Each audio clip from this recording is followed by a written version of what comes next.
Nowadays, many people are social media fanatics.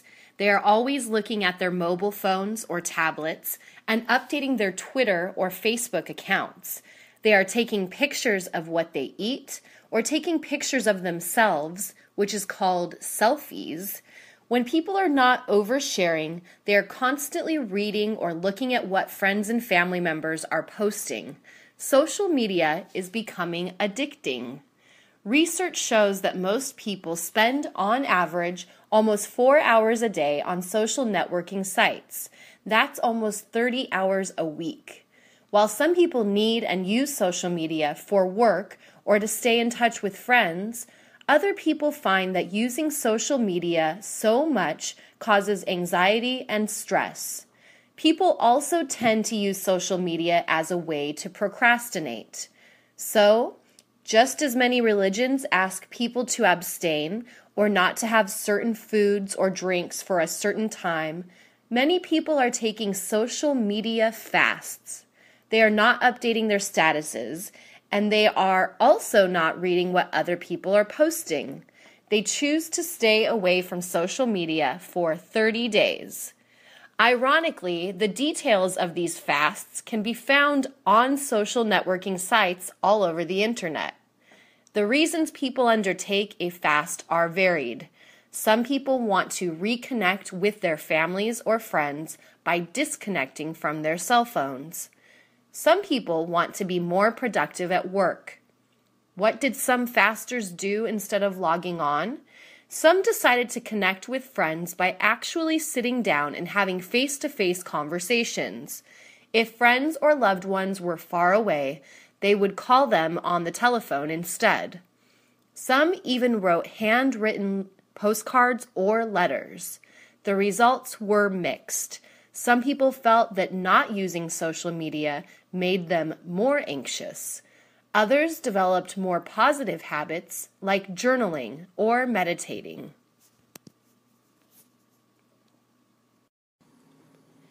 The hockey team Los Angeles Kings won the 2014 Stanley Cup and had a parade last Monday in Los Angeles to celebrate the victory. During the parade, fans from all over California came out to support and celebrate with their favorite hockey team. According to the Los Angeles Police Department, over 200 uniformed officers were sent to the parade to make sure everything went okay. Although the parade went by without a problem, the LAPD's public information officer said that there was an increase in alcohol-related arrests than when the Kings won the Stanley Cup in 2012. According to Christopher Harris, who attended the parade with his family, a lot of people who attended the parade had gone to the bars surrounding the Staples Center and had gotten drunk before attending the parade. I saw one person throw up on the street in front of a policeman. They put him in the back of the police car, Harris said. The cheers from the crowd started getting louder and louder as the players from the Kings started passing by. Robert Lopez, who attended the parade even though he was rooting for the New York Rangers, said that the Kings fans started getting really annoying. He was pretty sure it was because of the alcohol. Everyone seemed pretty drunk. Lopez said that he was glad that he didn't bring his New York Rangers jersey, as he originally planned on, because he said people would have definitely thrown stuff at him. A public relations worker for Los Angeles Kings issued a statement for the hockey organization saying that they do not condone people to drink before going to attend the parade. He went on to say that they took the precaution of having the parade start earlier than it did in 2012 so that people didn't have a chance to go get a drink. It seems as if it still failed. Susan grew up in Lincoln, Nebraska, the heartland of the USA. She remembers playing in the cornfields as a child and seeing miles and miles of land stretching out as far as she could see. One day, her aunt took her to see the 1997 movie Titanic, starring Leonardo DiCaprio and Kate Winslet. She marveled at the sight of the vast ocean. It was something she had never seen before. She remembers turning to her aunt to say, "I'm going on a ship like that one day, Auntie." True to her words, Susan left Nebraska and moved to Los Angeles, California. She wanted to live near the ocean and was delighted to discover the Queen Mary was permanently docked in Long Beach.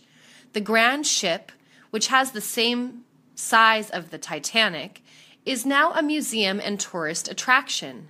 She didn't hesitate to book a tour of the ship. "This is wonderful," she thought to herself. Upon arriving on board, Susan was not disappointed. It was everything she hoped it would be. The ship was restored to its original state, which was very luxurious. The tour she took highlighted the ship's history and importance over the years. She ate at one of the 3 restaurants and stayed the night in the ship's hotel. The Queen Mary was built in the 1930s in Great Britain and enjoyed many years sailing across the Atlantic Ocean.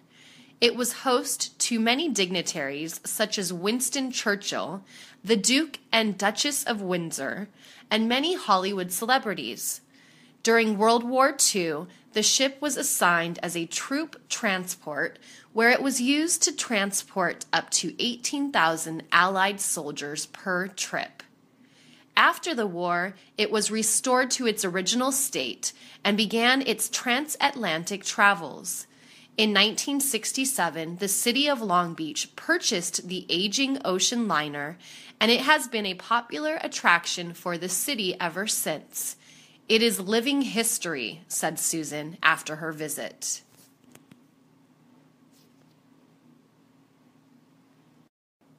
Many young American boys and girls dream of becoming a rock star at one time or another in their lives. American culture is largely defined by the music young people enjoy.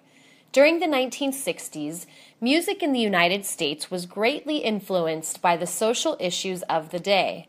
Many call the decade a revolutionary period in the country's history, and music was a big part of that revolution. When David was young, he was in love with the Beatles. The English band was possibly the most impactful group of the generation. It revolutionized music like no band or artist before them. Most young boys wanted to be Paul McCartney or John Lennon, the 2 founders of the band. Becoming rich and famous in America is one of the attractions of living in the U.S., and becoming a rock star is one way of achieving this. David knew this, so he got together with 3 of his friends and convinced them to form a band together. Many American rock and roll bands began their journey in someone's garage. One notable group to start this way was Van Halen. David and his friends were convinced they could become the next Beatles with a little luck and a lot of practice. The band practiced regularly over the years and soon became good enough to perform before some young audience, but they never hit the big time, unfortunately. The road to success in the music industry is not an easy one to travel, but that does not deter some American dreamers. David's philosophy was, "You never know what the future holds," and is engaged in the music industry to this day. A couple of his original band members are also in the industry, enjoying marginal success, and are still pursuing their dream. Laura was confused. She came to the United States a year ago. She didn't understand the difference between Memorial Day and Veterans Day. She knew that both holidays had to do with remembering and honoring people who had fought in wars for the United States. She also knew that both days were national holidays. On both days, banks, schools, and the post offices were closed. On both holidays, stores offered special sales. On both holidays, people hung the American flag, and sometimes there were even fireworks. Laura had seen on television that on both days, the President of the United States made a speech and visited a cemetery, laying a wreath on the grave of a soldier. Laura decided to ask the mailman Brian what the difference was. She figured he would know since he had both days off from work. The next day, when Brian was dropping off Laura's mail, she asked him. Brian explained that Memorial Day is usually observed on the last Monday of May. This meant that it could be on a different date every year. Memorial Day is a day for remembering and honoring those in the military who died, especially if they died in a battle. Brian also told Laura that Memorial Day was also considered the unofficial start of summer. Many public beaches would open on Memorial Day. Veterans Day is a day set aside to thank and honor all people who served in the United States military. Brian explained that Veterans Day is also to remember those that are still alive. Brian told Laura that the date for Veterans Day never changes. It is always held on November 11, which was the date when World War I ended in 1918. Chris knew exactly where she was on January 28, 1986. As a matter of fact, nearly all Americans can recall what they were doing at the moment the Space Shuttle Challenger exploded. It is one of the most tragic moments in the history of the country, and it is one that will not be forgotten. Chris was working as a clerk at a clothing manufacturing plant in Commerce, California, which is about 3 miles from downtown Los Angeles. On that morning, she was filing some documents when one of her coworkers came through the door into a large work area that contained about 20 employees. "The shuttle just blew up," he shouted. Most employees were taken aback. They had no idea what he was talking about. Once again, he blurted out, "The space shuttle just blew up in Florida." Chris knew at that time something went very wrong. The Space Shuttle program began in the early 80s and continued to this day. The fleet consists of various shuttles that are designed to go into space, establish an orbit, and do a variety of tasks. It was heralded as a new era in space exploration. In the past, space exploration vehicles were used once and then discarded. The shuttle program revolutionized the way space travel was done. Chris couldn't believe her ears. Soon, almost all employees huddled around the lunchroom TV set, watching in horror the events taking place. It was a sad day for the United States, but it was also the beginning of a new era in space travel. The country rebounded from this disaster and restarted its program after a couple of years. There have been other accidents in the program, and most notably the Columbia, which disintegrated upon re-entry in February 2003. But the U.S. will not be deterred. Space travel is dangerous, but the spirit of the American people will not be contained. There was a march through the Boyle Heights neighborhood of Los Angeles. The march was sponsored by a coalition of local organizations and agencies. The purpose of the march was to bring awareness to the violence in the community. Many people have been killed because of gun violence and other crimes. The march began at 9 a.m. on a busy corner. Many parents brought their children to the march. The crowd began to walk down the neighborhood sidewalks. Occasionally, the crowd would stop, and an organizer using a bullhorn would tell the story of a person who was killed. After the organizer told the story, there would be a prayer followed by a moment of silence. There were relatives of people who had been killed participating in the march. Some of these relatives would leave lit candles, balloons, or flowers in remembrance of the persons who died. One woman who died was found in the lake of Hollenbeck Park. Police suspect that her boyfriend killed her. She had a baby daughter. Her ex-husband participated in the march and asked that organizers include her in their prayers. The march continued for 20 blocks and ended at Wabash Park. While the march was somber, the mood inside the park was more celebratory. Different organizations had booths with information about local programs. There was a craft table for kids to draw a picture about the kind of neighborhood they wanted to live in. Different bands played between speakers, offering solutions to the neighborhood's problems. On the same day, there was another march at a nearby housing project. In the spring, 4 houses were firebombed. Police suspect the attacks were racially motivated. Organizers plan to hold the march again next year. They really hoped, though, that conditions in the neighborhood would improve so they wouldn't have to march. David's cell phone started vibrating in the middle of the night. He woke up right away and nervously reached to his nightstand. He always set his cell phone to vibrate and charged it next to his bed when he went to sleep. David looked at the time on his cell phone. It was 2 a.m. The only time someone contacted him at that hour was when there was an emergency. He read the message on his cell phone. It was an emergency. The text message said that a little boy had been kidnapped near where David lived. The boy had been taken into an orange Honda Civic. The text message also gave the license plate number of the car. There was also a picture of the little boy and a written description of what the boy was wearing when he was kidnapped. The boy's name was Adam. David didn't feel like he could do anything at 2 o'clock in the morning. He went back to sleep.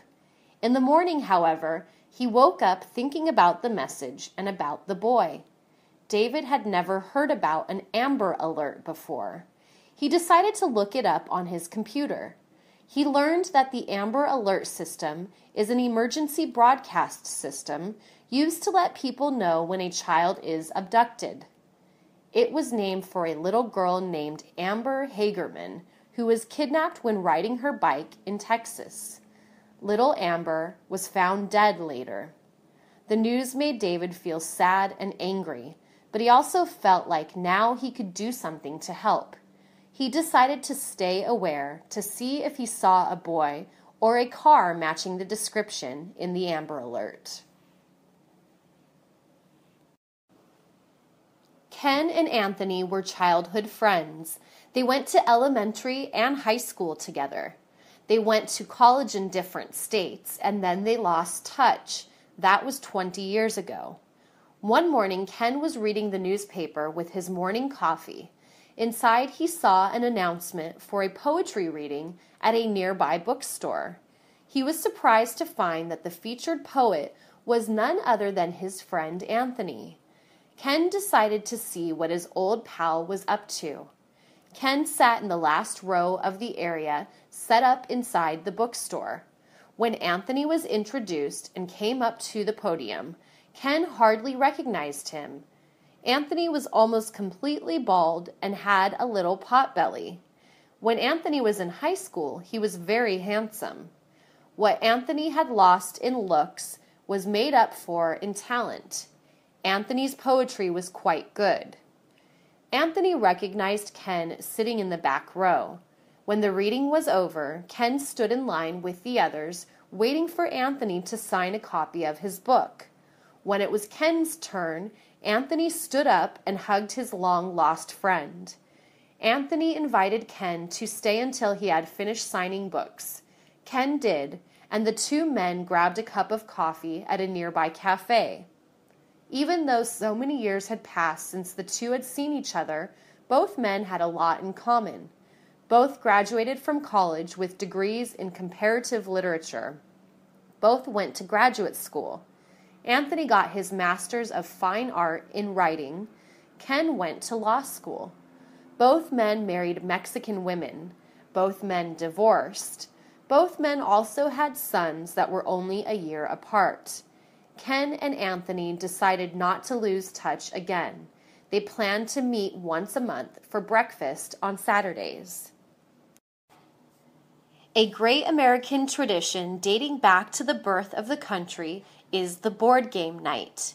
This is where 2 or more families get together at someone's home to have dinner and refreshments and then play games. This is an activity where almost anyone can play. Most board games can be played by children as young as 6 or 7 years old. It is fun for the kids to test their skills against their older brothers and sisters or their parents. One of the oldest and most popular board games is Monopoly. It is a game where all players start in the same place and roll dice to advance from square to square. Little Johnny wanted to join the game one night and asked his parents if he could play. "Please, Mommy, please let me play with you tonight," he pleaded. His mom thought about it for a while and said, "Okay, Johnny, tonight you can play." She really didn't think he was going to be able to play the game, but to her surprise, he was very good at it. The object of the game is to bankrupt your opponents and have most money at the end of the game. You buy properties with money collected by moving around the board. The more money you have in your bank, the more property you can buy. Johnny landed on the boardwalk square, which is a very prized property. It is the most expensive property, but Johnny knew its value and bought it. The square is positioned at the end of the game where everyone collects $200, but if you land on it, you have to pay a high rent. Johnny bought a couple of nearby properties too, and before long he was collecting rent from all the other players. Johnny ended up winning the game, which made him very happy, and it also made his mom very proud of him. Johnny showed her and everyone else what he was capable of. The Mexican national soccer team had just won a match against Croatia in the World Cup. This meant that Mexico advanced to the next round. Mexican soccer fans worldwide are known for loyalty to their team.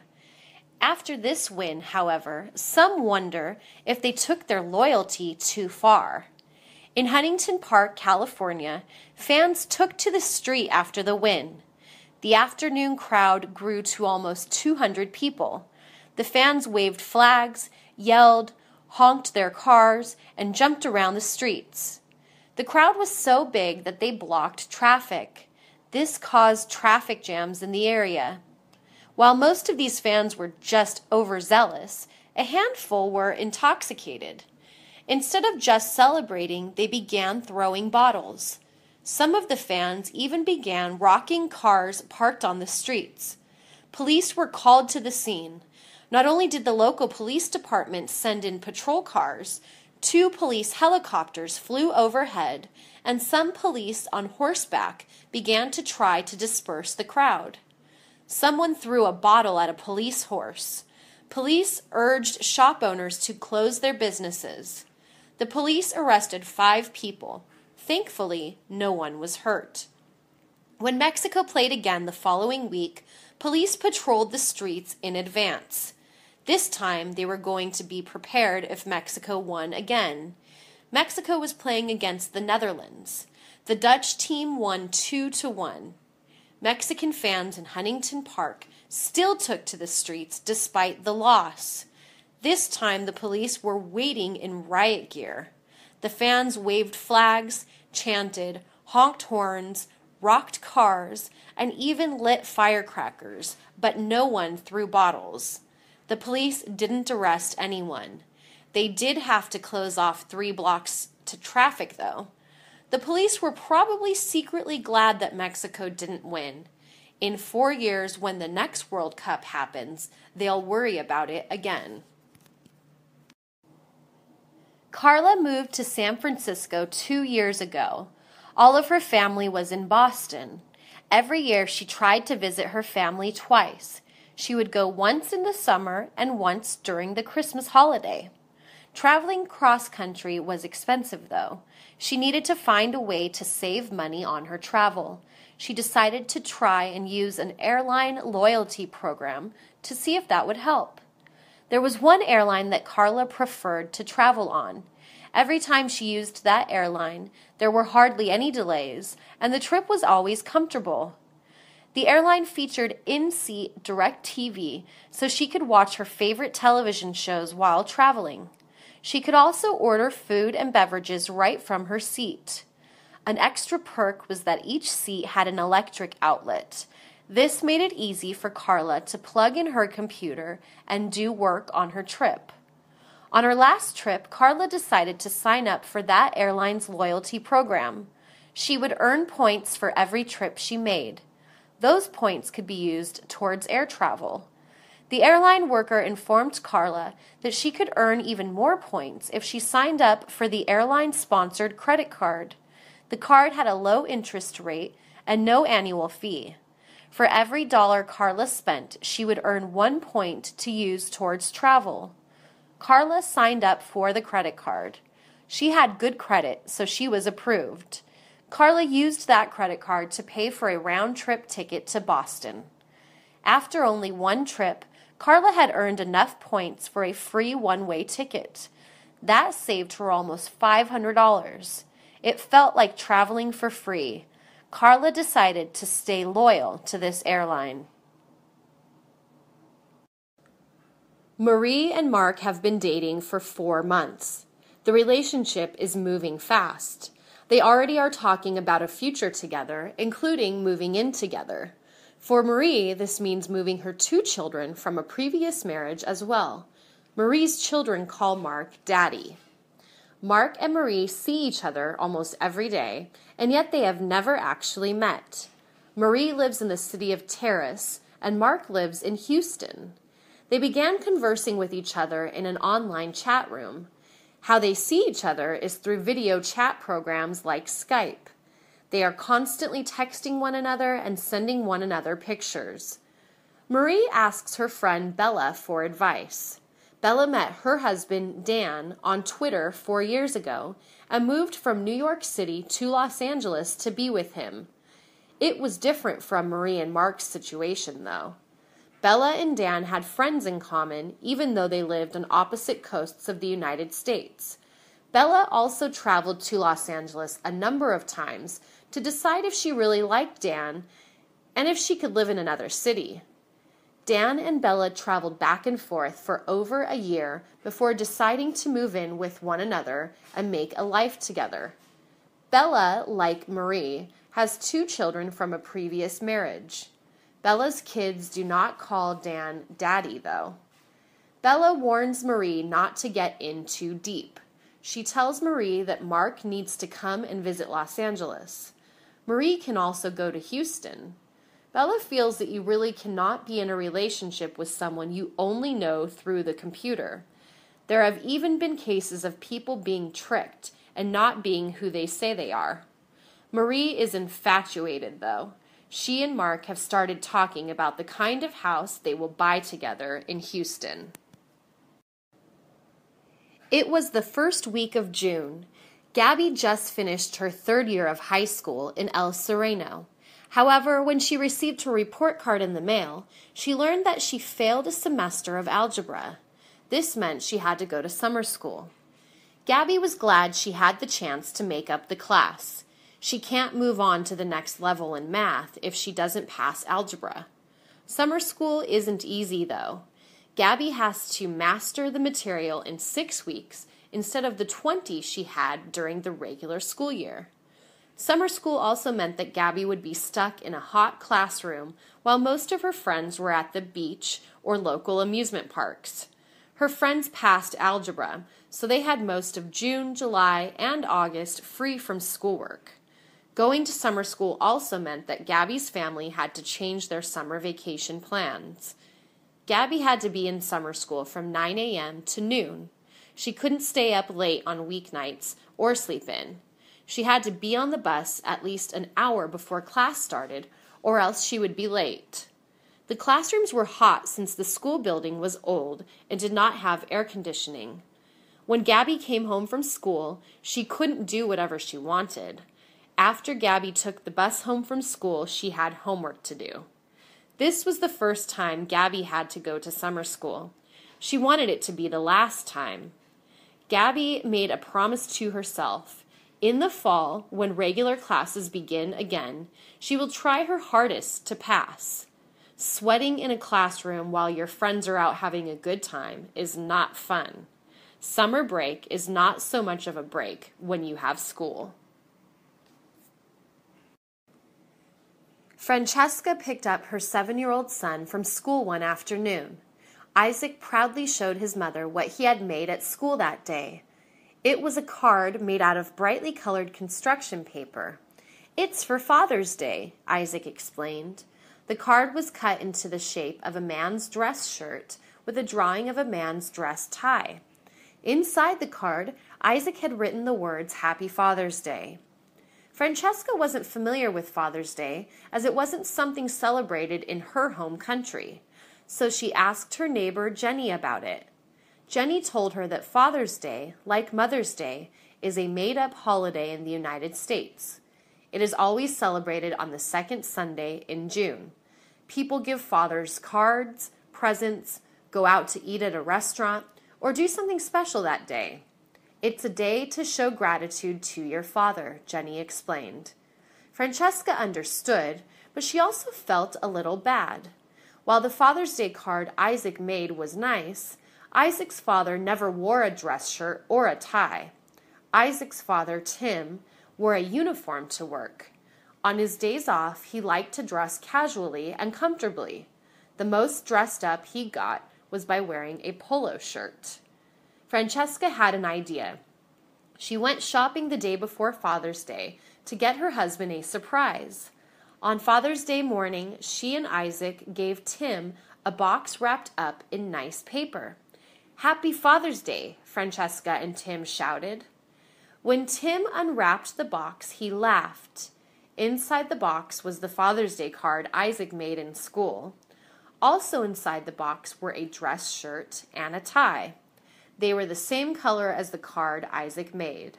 Tim, Francesca, and Isaac went next door to Jenny's house for a barbecue. Tim wore the dress shirt and tie. It was the morning after Julia's first Thanksgiving in the United States. The night before, she had a huge dinner with her friend Elizabeth's family. Before eating roast turkey, sweet potatoes, and cranberry sauce, each person at the table had to say something they were grateful for. Julia appreciated that she was able to participate in this holiday that recalls the Pilgrims' first harvest after arriving from England a long time ago. Julia's phone rang at 4 in the morning. It was Elizabeth. Elizabeth invited Julia to go shopping with her. "We are going to the stores so early?" Julia asked sleepily. Elizabeth explained that the day after Thanksgiving in the United States was called Black Friday. Stores, which held special sales, started very early. "It's the official start of the holiday shopping season," Elizabeth explained. Julia and Elizabeth were outside the local shopping center by 5 in the morning.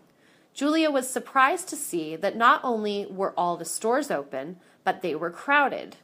Elizabeth told Julia that this was nothing. Some people camped outside the mall all night so that they could be among the first to enter and get extra special deals called doorbusters. Many times these doorbusters were electronic items at extremely reduced prices. Often only a small number of these items are made available. Sometimes they are only available to the first 100 people in line. Julia thought it sounded violent and wondered aloud if people really broke down doors to get into the store. "Sometimes there is a lot of pushing," Elizabeth explained. "Some people have even been hurt or killed because of physical fights over limited products." At 5 a.m., though, the doorbusters were gone and the cash registers had long lines. Many shoppers had full shopping carts of presents they intended to give away for Christmas, Hanukkah, or Kwanzaa. Ken received many reminders in the mail in the weeks leading up to the first Tuesday in November, Election Day. From before the time he became a United States citizen, he looked forward to being able to choose who would represent him in the various levels of government. Shortly after taking the citizenship oath, Ken filled out a short paper form registering him to vote and choosing a political party affiliation. Ken appreciated that choosing a specific political party didn't limit whom he could vote for, though. He was free to vote for someone of the party he registered under. He could even vote for someone of a different party. Since his vote was secret, no one would know anyway. Now that he was a naturalized citizen, Ken spent many hours looking over the various voter guides that appeared in his mailbox. On the national level, Ken could vote for president, members of the Congress. On the state level, Ken could vote for state congresspeople and governor of the state. Locally, Ken could cast a vote for mayor, city council persons, and local school board members. He felt a little overwhelmed by the choices. Besides getting mail about the various candidates, he saw many commercials featuring each candidate's position on various issues. There were also televised debate, which helped show what the candidates have in common and how they differ. Ken was nervous on the day he went to vote. He went to his local polling place. A poll worker asked for Ken's name and address to verify he was registered. Ken confirmed his registration by signing next to his name. Then he was given a ballot and led to a booth where he had to make some tough choices. Callie noticed that her son, Jesus, a high school senior, was acting very strangely. He seemed to be hoarding his allowance and having many whispery conversations with his friends. When Kelly asked Jesus about it, he admitted that he was nervous about prom, a dance held at the end of senior year of high school for those graduating. Jesus was feeling a lot of pressure to ask a girl to be his date for the prom. Girls like Lexi were also feeling pressure about a guy they liked asking to the prom. A photographer would be on hand to capture on film forever who said yes. Then there was the matter of the clothes. Young men like Jesus didn't have to worry so much. Most of them would just rent tuxedos. Young women like Lexi, however, had to make sure that whatever dress they wore would be unique. There is nothing more embarrassing than going to the prom and having another girl wearing the same dress. For the parents, like Callie, one of the biggest stressors was money. Tickets to the prom cost $120 per student. Renting tuxedos costs a lot of money, not to mention the fact that traditionally he had to buy his date a corsage. Most students split the cost of a limousine among friends. Callie had more than money on her mind, though. She had heard stories about wild things happening on prom night. She worried about Jesus drinking alcohol, even though he was underage. Callie encouraged her son not to worry so much about finding a date. Maybe he could go to prom with a group of friends. That was what Jesus ended up doing. It was fine until it was time to be photographed. All of Jesus's friends split up into couples. Jesus posed alone. Meryl was a little embarrassed to admit it. She was 37 years old and didn't know how to drive. When she lived in Queens, it wasn't such a big deal. Everything that she needed was close by. The supermarket was 1 block away. She would take her shopping cart and get what she needed for the week easily. When she didn't feel like dragging the shopping cart, the supermarket even delivered for free. All she had to do was tip the driver. She would use that same shopping cart to take clothes to and from the laundromat, which was only a block away. While Meryl's job was not a block away, the subway station was. Every day she would walk the block to catch a 45-minute underground train ride to work. She repeated the journey in reverse to return home in the evenings. Alhambra sure was different, though. The walk from Meryl's house to the supermarket was nearly a mile. She didn't feel like walking that long a distance while pushing a shopping cart full of a week's worth of food. The laundromat was a mile in the other direction. She wasn't going to push her dirty clothes through that many streets. There were no trains nearby to take her to work, just buses. The buses always took a long time to come. For the first few weeks, Meryl was always late everywhere. Sometimes when she had an urgent appointment, Meryl would ask friends to give her a ride somewhere. Almost all of her friends had cars and knew how to drive. Most of them learned it when they were in high school. After a while, her friends were tired of giving Meryl rides everywhere. "You need to learn how to drive, Meryl," they told her. She knew they were right, but Meryl was scared. Emma's son Johnny had been bugging her about joining a sports team like all his friends. One day she took Johnny to the local recreational center where they were having tryouts for baseball. She found out about the tryouts from a banner she saw hanging outside the recreation center when she was driving by. Baseball seemed like the perfect sport for Johnny to learn to play, since it is nicknamed America's pastime. Emma took her son to the tryouts after school. "I'm sorry," one of the coaches told Emma. Johnny was too young to try out for baseball. Since he was 6 years old, he could try out for t-ball, though. T-ball is similar to baseball, except that there is no pitcher. Instead, the ball is placed on a stand called a tee because of its shape. This makes it easier for younger kids to hit. T-ball games are also shorter than regular baseball games. Regular baseball games last 9 innings. Emma couldn't imagine her son standing still for 9 minutes. T-ball sounded like a good way to introduce her son to the responsibilities of being on a sports team and the rules of baseball.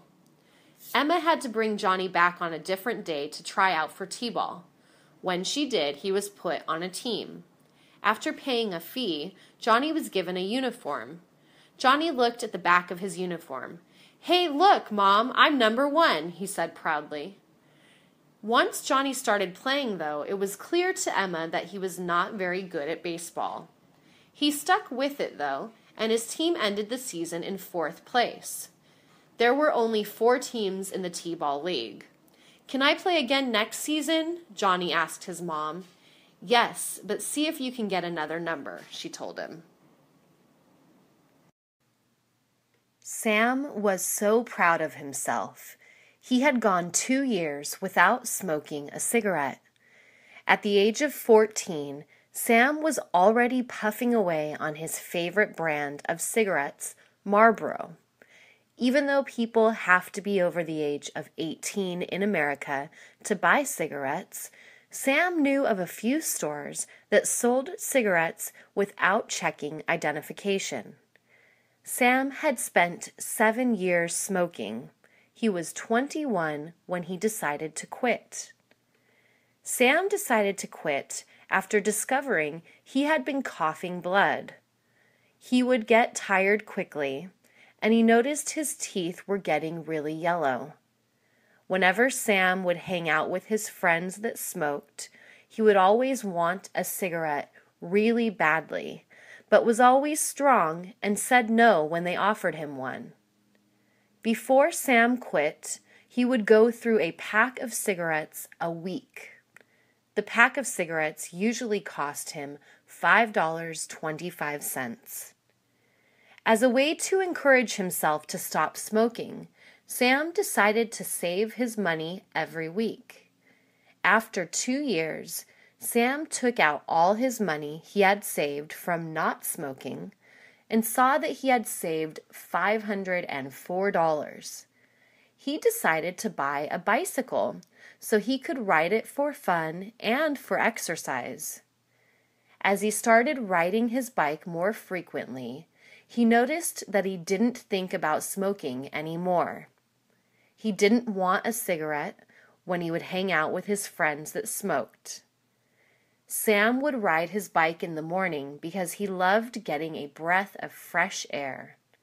In the past, when he smoked, the only time he got a breath of fresh air was when he went out for a cigarette. He enjoyed being outside, breathing in the air that would hit his face as he rode his bike through the town. Music had always played a big role in Jonathan's life. He liked different types of music, from hip-hop to rock and roll. One of his favorite bands was the Beatles. He could hear them every day. Jonathan didn't feel that way towards any other band. He had all of their albums, and he knew all the lyrics to their songs. One day, Jonathan and his girlfriend Sarah went for a ride in Jonathan's car. Sarah was excited to show Jonathan a new band she had heard about. Sarah brought the CD and played it for Jonathan as they drove around town. The first song was called 40-Day Dream, and the band's name was Edward Sharpe and the Magnetic Zeros. Jonathan didn't think much of them at first, maybe because he was driving, but after they stopped driving, he had the song stuck in his head. Jonathan decided to look for their albums. They had 3 out, so Jonathan decided to buy them all. During a rainy day, Jonathan invited Sarah to his house, and they listened to all 3 of their albums. Jonathan loved the band. He loved how they sounded like bands from the past. He loved how they reminded him of the Beatles. When he and Sarah were listening to the 3rd album, the song If I Were Free came on. Jonathan jumped off his bed and started dancing alone. Sarah looked at him, smiled, and laughed.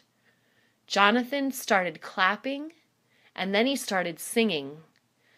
The light became too heavy, and I fell into a dream, he sang. He fell next to Sarah, looked at her, and said, I feel like I'm in a dream when I listen to this band. Thank you for introducing me to them. The night was calm in Los Angeles, although the wind was particularly chilly. Frank had gotten out of work in downtown Los Angeles around 11 p.m. He got his sweater, put his headphones on to listen to music, and put his backpack on. Frank liked taking his backpack to work because he could take a change of clothes to work so that he didn't have to wear his uniform after he got out. In order to get to his house, Frank had to take a bus and a train, but he didn't mind because he could listen to music. After getting off the train, Frank got something to eat at a little restaurant that stayed open late and served hamburgers. After eating, Frank still had to walk for 30 minutes. While Frank was walking through a small street with a lot of homes, he noticed there was a car behind him following him slowly. He looked back and noticed it was a police car. He didn't mind because he wasn't doing anything illegal, so he kept walking. As Frank was about to get home, the police car turned on the lights and drove directly to where Frank was at. They stopped and got out of the car. The 2 police officers surrounded Frank. Frank was used to this and put his hands in the air. The police officers told him to put his hands on the hood, which he did.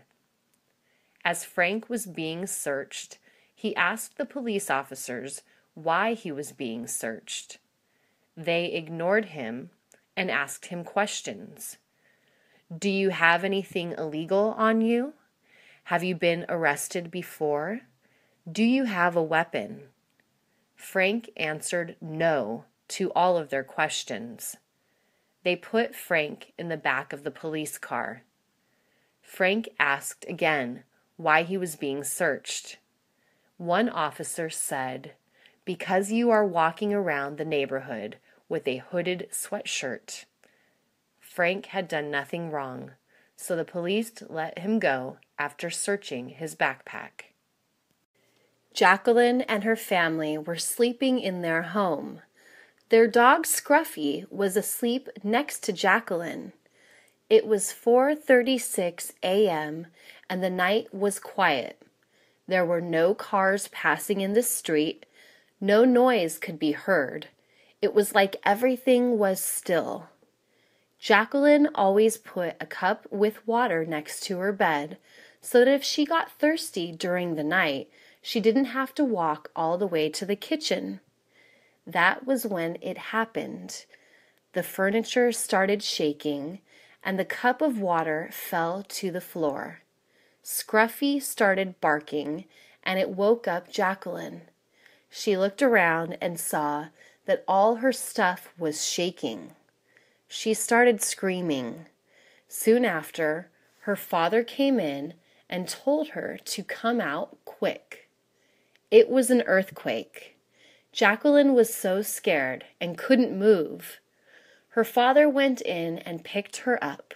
He took her outside where Jacqueline's mother and brother were at already. Jacqueline and her brother were crying. They didn't understand what was happening.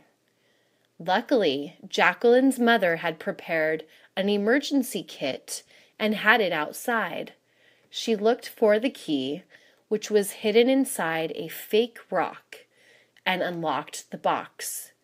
She pulled out blankets to keep her children warm. Jacqueline looked at her mother and took the blanket. She then saw her dad take a flashlight from the box. He used the flashlight to see if the house had any damage. The father knew the house was not safe, so they stayed up until someone could examine the house. The children didn't have school due to the earthquake, so they spent the day with their parents. Jacqueline was so proud of her parents because they knew what to do during this disaster. She talked to her friends, and they weren't so lucky. Jacqueline went up to her mother and father and hugged them because she knew she felt the protection of her parents. Albert had been playing the guitar almost all his life. His first guitar was given to him by his father. It was a Fender Stratocaster, and Albert absolutely loved it. As a young boy, Albert would spend hours and hours listening to songs, trying to learn them on his guitar.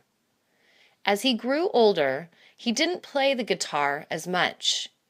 He met a girl and they started dating. Eventually, they had a son. Every once in a while, Albert would take out the old Fender Stratocaster and play a song for his baby son named Max. He loved playing guitar for Max because it would calm him down when he started crying. As Max got older, he started listening to the same kind of music his father listened to. Albert and his son would listen to music together and talk about what they thought the songs meant. During Max's 10th birthday, Albert gave his son a Fender Stratocaster as well, the same model his father had gotten him. It cost him a bit more, but he wanted his son to have the same one as his.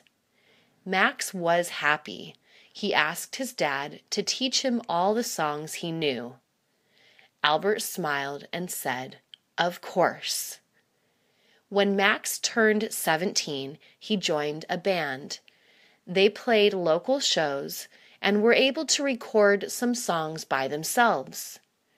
One day, as Max was walking home from band practice, someone stopped him and took away his guitar. He was devastated. He went home and locked himself in his room.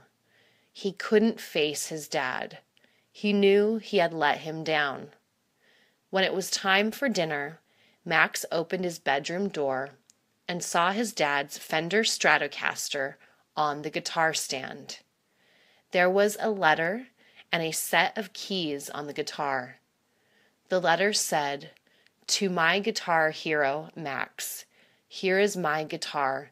You need it more than I do.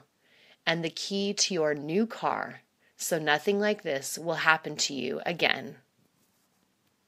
A school bus transporting Maxwell High School students overturned on the corner of Seeley Street and Wilton Avenue.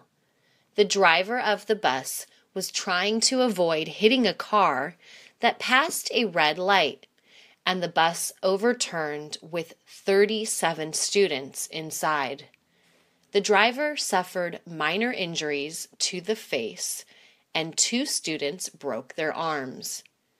Roger Peterson, principal of Maxwell High School, said that the driver was not at fault. His reaction helped prevent any serious injuries. As soon as the bus overturned, the driver opened the door using the emergency handle and started evacuating the students one by one. He notified the police of the students that were injured. We teach our drivers to ensure the safety of the students first, Peterson said. The driver, whose name is not being released at the moment due to an investigation, along with the 2 students, are being treated at Belmont Hospital. The parents were notified as soon as possible by school officials. According to John Pineda, who witnessed the accident, the school bus almost hit the car. The bus wasn't going that fast, but the other car was. If the bus had hit the car, those people inside would surely have been seriously injured or worse, Pineda said. Pineda also said that the driver of the school bus took precaution to turn where people weren't walking. If he were to have made a right rather than a left, he would have definitely hit people that were crossing the street. Peterson issued a statement saying that the students who were inside the bus could miss school the next day to make sure they were okay and relax with their family. According to Peterson, the police provided him with a list of students that were involved in the accident. Police are looking for the driver of the car that passed the red light. It was a white Honda Civic. Anthony was a senior at high school and had a car. Even though Anthony wasn't 21, which is the legal age to buy alcohol, he would occasionally have a drink with his friends. Anthony was excited because today was his prom day. He had his tuxedo on and had a flower for his date. He got into his car and went to pick up his friend Jacob and then to pick up Jennifer, his date. When they showed up to the prom, Jacob's date and Jennifer went to the restroom. Jacob took out a small bottle of whiskey from his jacket pocket and told Anthony to take a drink. Anthony took some and didn't like it, but he still drank. As Anthony and Jennifer danced, he began to feel dizzy. He was drunk. "Anthony, are you okay?" Jennifer asked. Anthony looked at her and laughed. She figured out that he was drunk and decided to leave with Jacob's date. Anthony got mad and decided to leave. He got in his car and left. As he was driving down Mental Avenue, he saw a police car following him. He got nervous and started chewing gum. Anthony was looking at the police car through his mirror so much that he almost took a red light. When the police saw this, he stopped Anthony. The police gave him a few tests to see if he had been drinking, and Anthony failed them. The police took him away. His father picked him up, and they went to talk to a lawyer. The lawyer said that Anthony would have to take alcohol education classes, go to Alcoholics Anonymous, do community service, and pay a fine. Anthony's father said that Anthony would have to get a job as well to pay for the fine. Anthony decided never to drink after that. He said that it wasn't worth it. Claudette's dad didn't let her have a boyfriend. He told her that 12-year-olds aren't supposed to have boyfriends. Claudette always wanted a boyfriend, but didn't want to get her dad mad. She would always go to the library after school to study and wait for her dad to pick her up. One day, a boy named Stephen decided to go up to Claudette and say hi. "Hello, my name is Stephen. "I've seen you here before," he said. "Oh, hello. My name is Claudette. I always come here to study and wait for my dad. I live a bit far," she said. Stephen asked Claudette if he could sit with her so he didn't have to study alone. Claudette said yes. They started studying and started talking. Soon they weren't studying at all. They began talking about music, books, movies, and what they liked to do for fun. Stephen had to leave before Claudette's dad came to pick her up, and he asked her if she would be back tomorrow so that they could study together again. Claudette said yes. The next day, Stephen showed up and saw Claudette. He sat down, and she smiled at him and said hello. They began talking about their classes and what they were learning at school. After they talked for an hour, Claudette told him she had to go look for a book and if he could go with her. Stephen agreed and went to look for the book with Claudette. As they were looking for the book, Claudette was in one aisle and Stephen was in another. Claudette took out a book and saw Stephen was looking at her. She smiled, and he told her she was beautiful. She was happy he said that because she really liked him. Claudette asked him if he wanted to be her boyfriend. Stephen said yes. As they were hugging, Claudette's dad came in and saw them. He split them up and took Claudette by the hand. He told Stephen that he wouldn't be able to see her again. Stephen was sad. My big brother James has always been a good baseball player. He is 6 years older than me, but he always invites me to go play catch with him. It's one of my favorite things to do. We live next to a park. Whenever we get bored, we just cross the street and start throwing the ball around. The last time we went to the park, we were playing catch and also hitting some baseballs with our bats. Some guys came up to us because they wanted to play a game of baseball. They needed 2 more players, so they asked us to play with them. James asked me if I wanted to play, and I said yes. The guy's name was Christian, and he introduced us to all the guys. James introduced me and gave the guy our names. I asked Christian if I could play catcher. I always liked playing catcher at school. He said that I could, and James got first base. During the game, James got a home run, and I was excited for him. I got on the base twice, but I got out all the time. I was sad, but James told me not to worry and that it happens. After the game, Christian and the guys told James if he wanted to go grab a drink with them. I thought James was going to go because he likes to drink, but he told them that he was going to take me out to eat. We thanked them for the game, and Christian asked James for his phone number, just in case they ever needed more players for a game. James gave it to him, and then we went to go eat at Jim's Burgers. I asked James why he didn't go to drink with the guys. He told me that he knew his responsibilities. I didn't know what he meant, but I was glad he didn't go.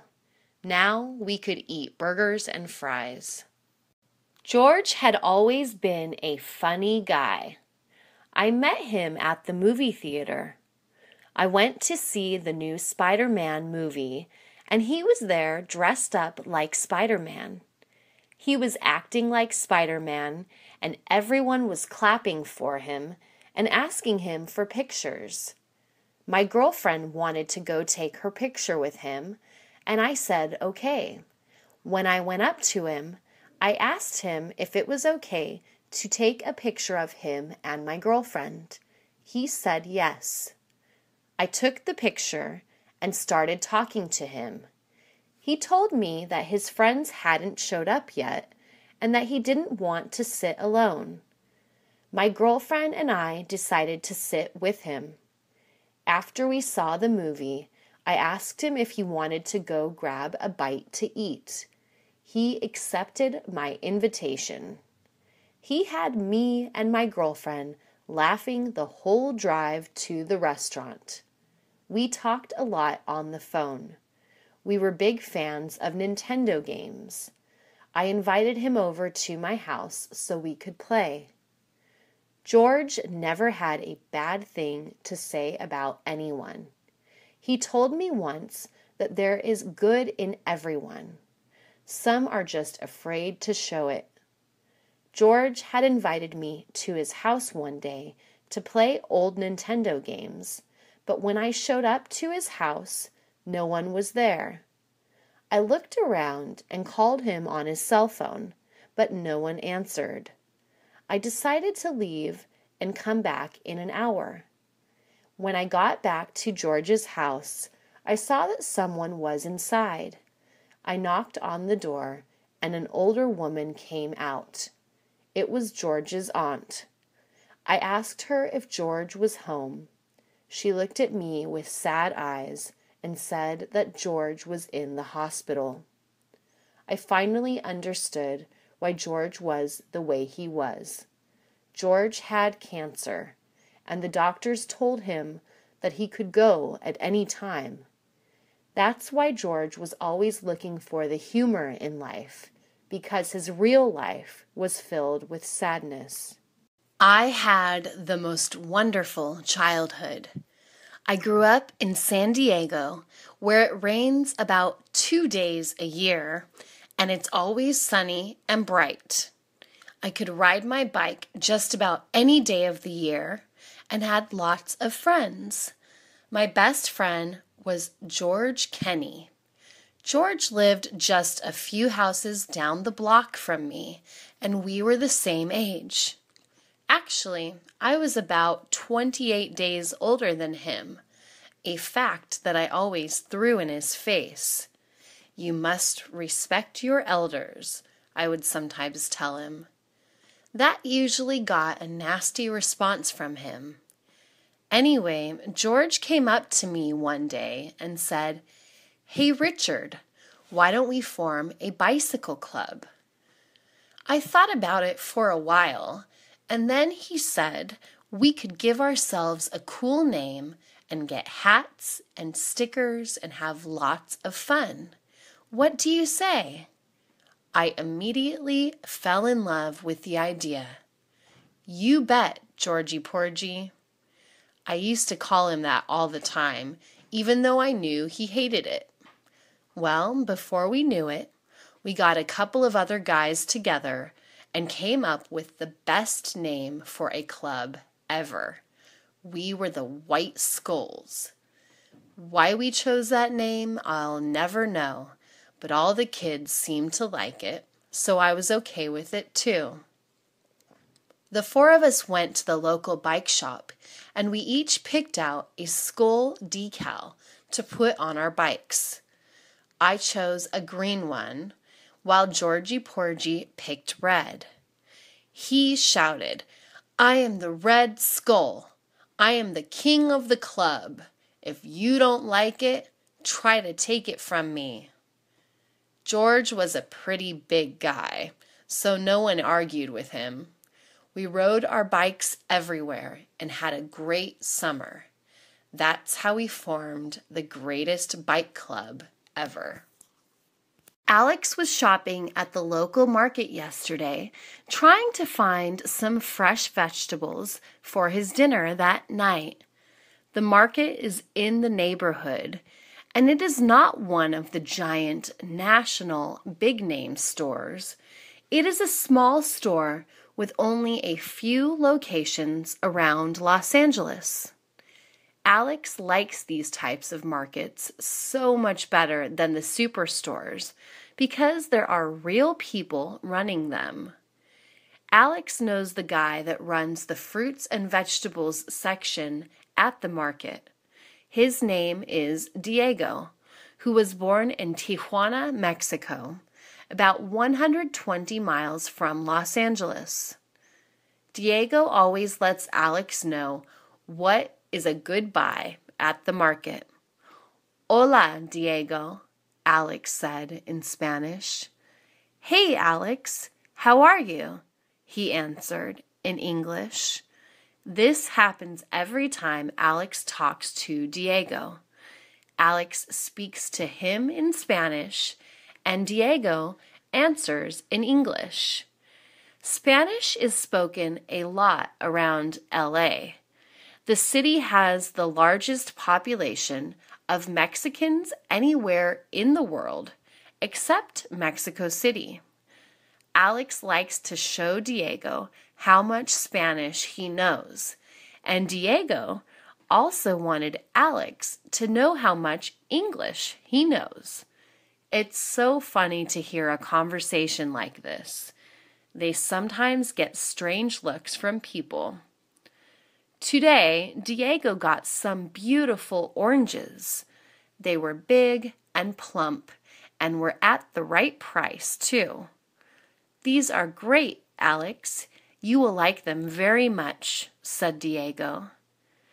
Alex responded with, Muy bueno, Diego, which means very good, Diego. He also told Alex about some tasty cucumbers they had today, and Alex ended up buying a few of those too. When Alex left, he said, Buenos tardes, Diego, which is a Mexican farewell phrase. And Diego said, See you soon, my friend. Dennis had always been a terrible student. When he was a kid, his parents sent him to a Catholic school.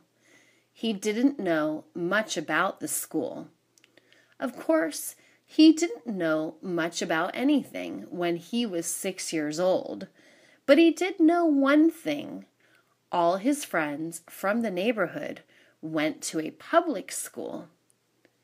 Dennis was the only boy that went to a private school, and his friends would often tease him about it.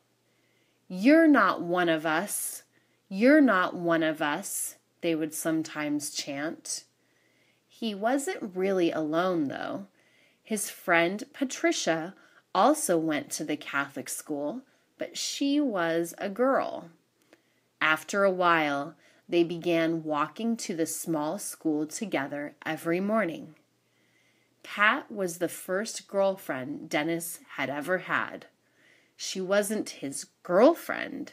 She was just a friend who happened to be a girl. The nuns at the school were very mean. They ruled the school like it was a prison. Dennis was afraid to even raise his hand to ask a question. His mother was often called into meetings with the principal about Dennis, who would also sit in the office listening to the principal telling his mother how smart he was, but was very lazy. Needless to say, Dennis didn't do well in school and ended up going to a junior college after high school.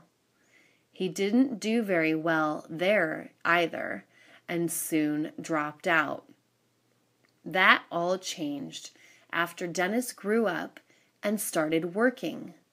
He had worked for many years before deciding he wanted to earn a degree after all. Dennis went back to school at the age of 30 and soon was a college graduate with a degree. It turned out Dennis wasn't as lazy as those nuns thought he was. Phil grew up in a very poor family in a very poor town. It was pretty bad. Sometimes Phil and his sisters didn't have enough to eat and went to bed hungry. That was okay with Phil, though, because that was his life, and he thought it was just the way everybody in the world lived. Phil had a lot of fun and had many friends.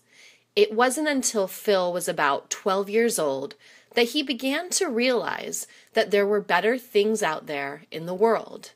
Phil and his best friend Albert would sit around and talk about getting out of this place to see the world.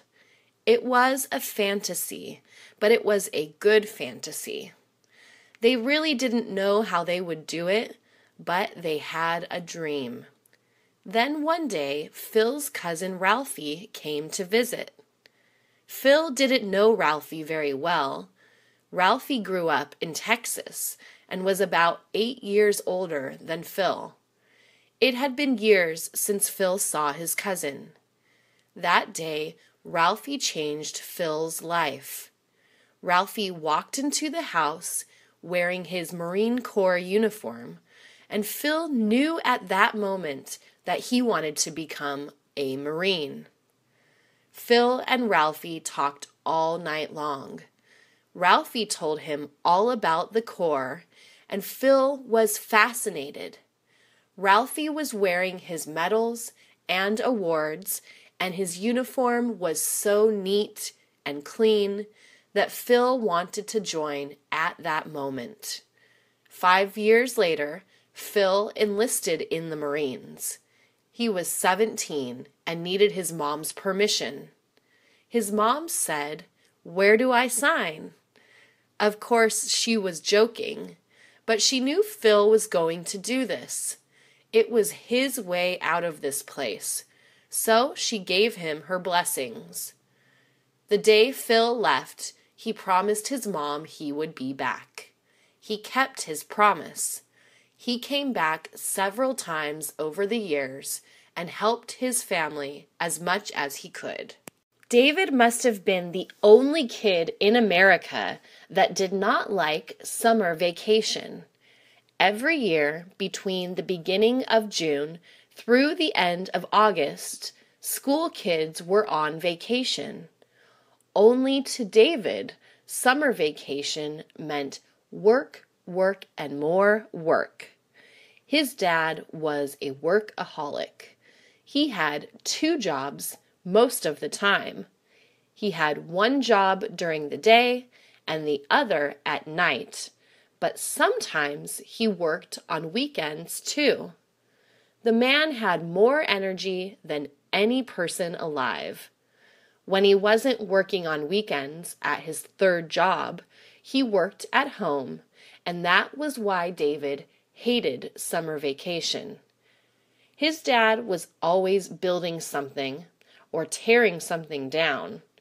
If he wasn't tearing down a wall or adding a new room to the house, he was putting in a new driveway or garage. It was living hell for a 13-year-old kid. While all of David's friends were off playing baseball or riding their bicycles, he was usually hauling bricks or mixing cement. That's what he remembers about his childhood. David always knew he was in trouble whenever he heard, "Where's David?" His dad's voice seemed to carry down the street. That phrase could only mean it was time to get to work. Of course, David learned throughout the years how to make himself disappear at just the right times, but his dad usually found him anyway. "But Dad, I want to go to the park to play with my friends," David would say. "You can waste time with your buddies some other time. It's time to get to work now," his dad would respond. It got so bad that David would intentionally fail classes so he would have to go to summer school. Summer school was for students who didn't do well during the regular school year, but he didn't care. It meant less work. It meant freedom. Every June, my old elementary school has a carnival on its ground. This has been happening since I was a little boy. I used to have so much fun there. It was amazing. It had rides like the Ferris wheel and the flying teacups. The Ferris wheel was this huge wheel that carried two people in a giant circle above the rest of the carnival. I remember the first time I got on it when I was 7 years old. I had been begging my mom for months to let me ride it. "Please, Mom, please. I'm big enough now," I would scream. However, she kept saying, "You're too young, Billy. Maybe one day." Of course, 7-year-old kids have short memories. I kept asking over and over again until she finally said okay, but she said she was going with me. "I'm a big boy, Mom. I can go alone," I said. She would not agree. "We're going together or not at all," she said. And of course, I said, okay. When the big day came, I was so excited. I almost had an accident while waiting in line. The guy who was seating people kept saying, "Next," as more and more people got on, and the line kept shrinking. His shouts of "next" kept getting louder and louder, and I knew my time was coming up. When we finally reached the end of the line, it felt like I waited a month. We got on and put on our seatbelts. I was excited and afraid at the same time. Then it started. I went so high up in the air that I got dizzy. My stomach began to turn, and I felt like throwing up. It was just too fast and too high for me. I didn't get sick, but I was sure glad I was on the ground again when I told my mom, "Please don't send me up there again, Mom." Going to an all-boy high school was no fun. Joe's parents thought it would be a good idea to send him there instead of a public school because he would get distracted by girls, as his mom would say. Once, during his 3rd year, Joe begged his mom to let him go to public school. "I just want to be normal," he would tell her. "I want to meet girls. I don't want to be weird." But his words always fell on deaf ears. Mom always said that Joe had plenty of time to go on dates after high school and that he needed to concentrate on his schoolwork. This usually made him very sad, but like a good kid, Joe just nodded his head and went on with his studies. That all changed one day when Joe met Carmen, who lived just 2 blocks away from him. One day he ran into her at the market by chance. They had gone to kindergarten together. They were also of the same age. She was in Joe's class, and she remembered Joe too. After about 2 weeks, they were going steady. Joe was so happy, but had to hide his relationship from his parents, which was okay, because Carmen was hiding him from her family too. "Are you kidding me?" Carmen said. "They would kill me if they knew I had a boyfriend." Everything was going great for a time, but Joe's mom was right. His grades started slipping, and he soon was on academic probation because he was spending too much of his free time with Carmen. She also dropped a grade or 2. As a result, both of them had to go to summer school to improve their grades, but Joe didn't care. He was in love, and that was all that mattered at the time. Much later, he came to realize his mom was right. One hot summer day, Jay and his friends were playing outside. The sun shined down on Jay and his friends as they kicked a soccer ball back and forth. Soccer was Jay's favorite sport to play. Almost every day, Jay would invite his friends from his neighborhood to come out and play soccer in the street. Jay dreamed of one day being a professional soccer player. He imagined shooting a goal and hearing the roar of thousands of people as they cheered his name throughout the soccer stadium. Jay knew it would require a lot of practice if he wished to make his dream a reality. One day, as the sun was beaming down on the street where Jay and his friends played earlier, an ice cream truck approached. As soon as Jay heard the ice cream truck's music playing, he ran outside his house with $2 in his hand. Jay looked around to see where the ice cream truck was. As soon as he spotted it down the street, he bolted towards it. Jay's friends had arrived first and were already asking the ice cream man for a cone of their favorite flavor of ice cream. This gave Jay time to think about what flavor to get. Should I get chocolate or vanilla? Jay asked himself. What's it going to be, son? The ice cream man asked Jay when he noticed he was the last kid standing without an ice cream cone. I'll have pistachio, please, Jay responded after some hesitation. This summer had turned out to be the best so far for Jay. Tomorrow he would play soccer once more, and if the ice cream truck came around, he would ask his parents for another $2. Jay was not looking forward to starting his school year in 2 weeks. One day, Abel opened his refrigerator and gasped when he noticed there wasn't anything in there. Who ate all the food? Abel asked his brother Mel, who was in the living room sitting down on the couch watching cartoons. You probably woke up in the middle of the night and ate it all, Mel humorously responded. Abel was not amused. His stomach was growling, and he had no time for Mel's childish quips. I'm so hungry, I could eat a horse, Abel proclaimed. I bet you can easily eat 2, Mel jokingly said. You are so funny, Abel sarcastically replied.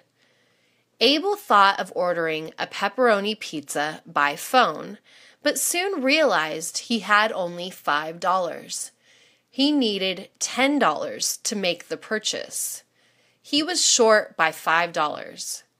Abel asked his brother if he could pitch in for the rest, but he had no cash. Are you even hungry? Abel asked Mel. I already ate, Mel said. This made Abel jealous and a bit angry. What did you eat? Abel inquired with furrowed brows. A $10 pizza, Mel casually replied. You must be kidding, Abel said, almost yelling. Mel just sat there watching a recording of an episode from The Simpsons. When is Mom coming back? Abel asked Mel. I don't know, he replied. Abel could now only hope that his mom would come to the rescue and bring a large, fresh pizza from Pizza Mountain. Abel plopped down next to Mel on the couch and started watching television with him. They both laughed out loud at the cartoon's funny characters. Abel was enjoying himself so much that he had forgotten that he was hungry. Then commercials began playing. Abel's stomach started calling for food again. I'm going to starve to death, Abel said, as the front door to his house started opening. I'm back, and I brought pizza, Abel's mom said as she came in through the door. Abel could not wait to get his hands on the pizza. Joel's school semester was ending soon, but he still had not found a job to keep him busy over the summer vacation. This wasn't the only reason Joel wanted a job. He had been taking the bus to school for over a year already. He was ready to start driving to school. All of his friends had been driving since the age of 18, and Joel felt like he was left behind. He had calculated the math and figured it would take him 2 months of working for him to be able to afford a used vehicle, or 1 month if he worked full-time. Joel had it all planned out. The only problem was finding steady employment. Joel felt like he had applied everywhere possible. He had walked into several fast food restaurants. He had stepped in countless coffee shops. He had visited various retail stores and supermarkets. Joel went around shaking the hands of managers, introducing himself as a college student who is interested in working. Joel mingled with employees and talked to frequent customers in hopes of getting some recognition or even a piece of advice. After submitting application after application, it seemed like he would never get hired. Joel felt like giving up hope. But then, one afternoon, Joel received a call for an interview. Joel jumped for joy when he discovered the interview was for a job working at a bookstore. Joel was so determined to get the job that he was hired right after his interview. He had greatly impressed the manager, who felt he was the perfect candidate for the job. Everything was going according to his plan. Soon, he had enough money saved up to buy the car he had dreamed of. Riding the bus is as easy as pie. The bus driver is there to answer any questions passengers may have, and it only costs $1.50. These were the things Valerie had heard from all her friends about public transportation. She had never ridden on the bus alone before. This was about to change in 15 minutes as she stood waiting at the bus stop at the corner of Atlantic Avenue and 61st Street. Valerie had just turned 15 and was ready to start riding the bus on her own. Valerie's mom had sent her to Grandma's house for a weekend stay. She had packed all her belongings in a backpack and was dressed in her lucky outfit in case she crossed any black cats. She was heading to the city of Montebello, where her grandmother lived. Her heart began racing when she saw the number 260 bus approaching in the distance. She looked around to see if she was alone, but there wasn't anyone else waiting for the bus. She was all alone. "Come on, you can do this," Valerie said to herself. She remembered she and her mother had taken the same bus to her grandma's house dozens of times. "It's just like before, except Mom is not here," Valerie said, trying to ease herself. The bus finally came to a halt at its stop, and its doors opened in front of Valerie. She took a deep breath, looked at the bus driver, and stepped inside. Valerie put the money into the slot and greeted the bus driver. She then proceeded to the back of the bus and quickly sat down next to an elderly woman. The scariest part was over. Now all I have to do is sit and wait until I reach my destination, said Valerie to herself. "Don't forget to pull the cord," a familiar voice said in her head. Monday was the day of the big test. Luella had 3 days left to study. She knew she had to study for at least 3 hours per day in the next couple of days if she hoped to get the grade she wanted. Luella needed to score at least a 90% on her test in order to pass her algebra class with an A. The stakes were high for Luella. She had attended every lecture this semester. She had jotted down notes upon notes to take home and study. She had even sat in a few tutoring sessions after class. After turning in all her homework and passing all her quizzes, Luella still felt like she could fail her final test. After all, it was cumulative, meaning the test would test her on everything she had learned. Luella knew what she had to do. It was time to buckle down and study like there was no tomorrow. Motivated and determined, Luella sat at her desk and studied for at least 3 hours for the next 3 days. By the time the night before the test came, Luella felt confident that she would do well. Luella woke up that Monday morning with a grin on her face. She had dreamed of taking the test.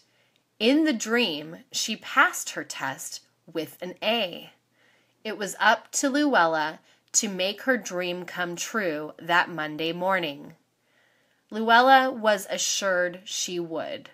She knew all that studying was about to pay off as she walked into her classroom and sat down at her desk. Nothing can go wrong, Luella said to herself. She was right. Luella not only breezed through all the math problems, but was the first person to finish in her class. Luella knew she could do it. It was of no surprise when she discovered the grade she received. It was an A+. Jenny had always wanted a pet of her own. She wanted something to take care of, someone to be there whenever she came back home, and most of all, an animal to be best friends with. Jenny would constantly ask her dad to buy her a pet, but her dad always refused. Jenny's dad knew having a pet was a big responsibility. He did not think Jenny was ready to own a pet at 10 years old, and that was exactly what he told her when she asked for one. "When will I be ready?" Jenny asked one day. "Wait until you're 12, Jenny's dad replied. This was good news for Jenny. All she had to do now was to be patient. 2 years had passed. Jenny had been counting down the days on her calendar. The morning of her 12th birthday, Jenny jumped on her dad's bed and immediately reminded him of what he had said 2 years ago. "Have you decided on what pet to get?" Jenny's dad asked. Jenny could not respond. She had not made up her mind on what kind of pet she wanted. "Let me think about it," she said, and ran to her room. Jenny took into consideration all the pets she could imagine. She imagined a white fluffy cat that she'd name Tabby, or a large bright golden retriever that she'd name Yellow and play frisbee with in the afternoons.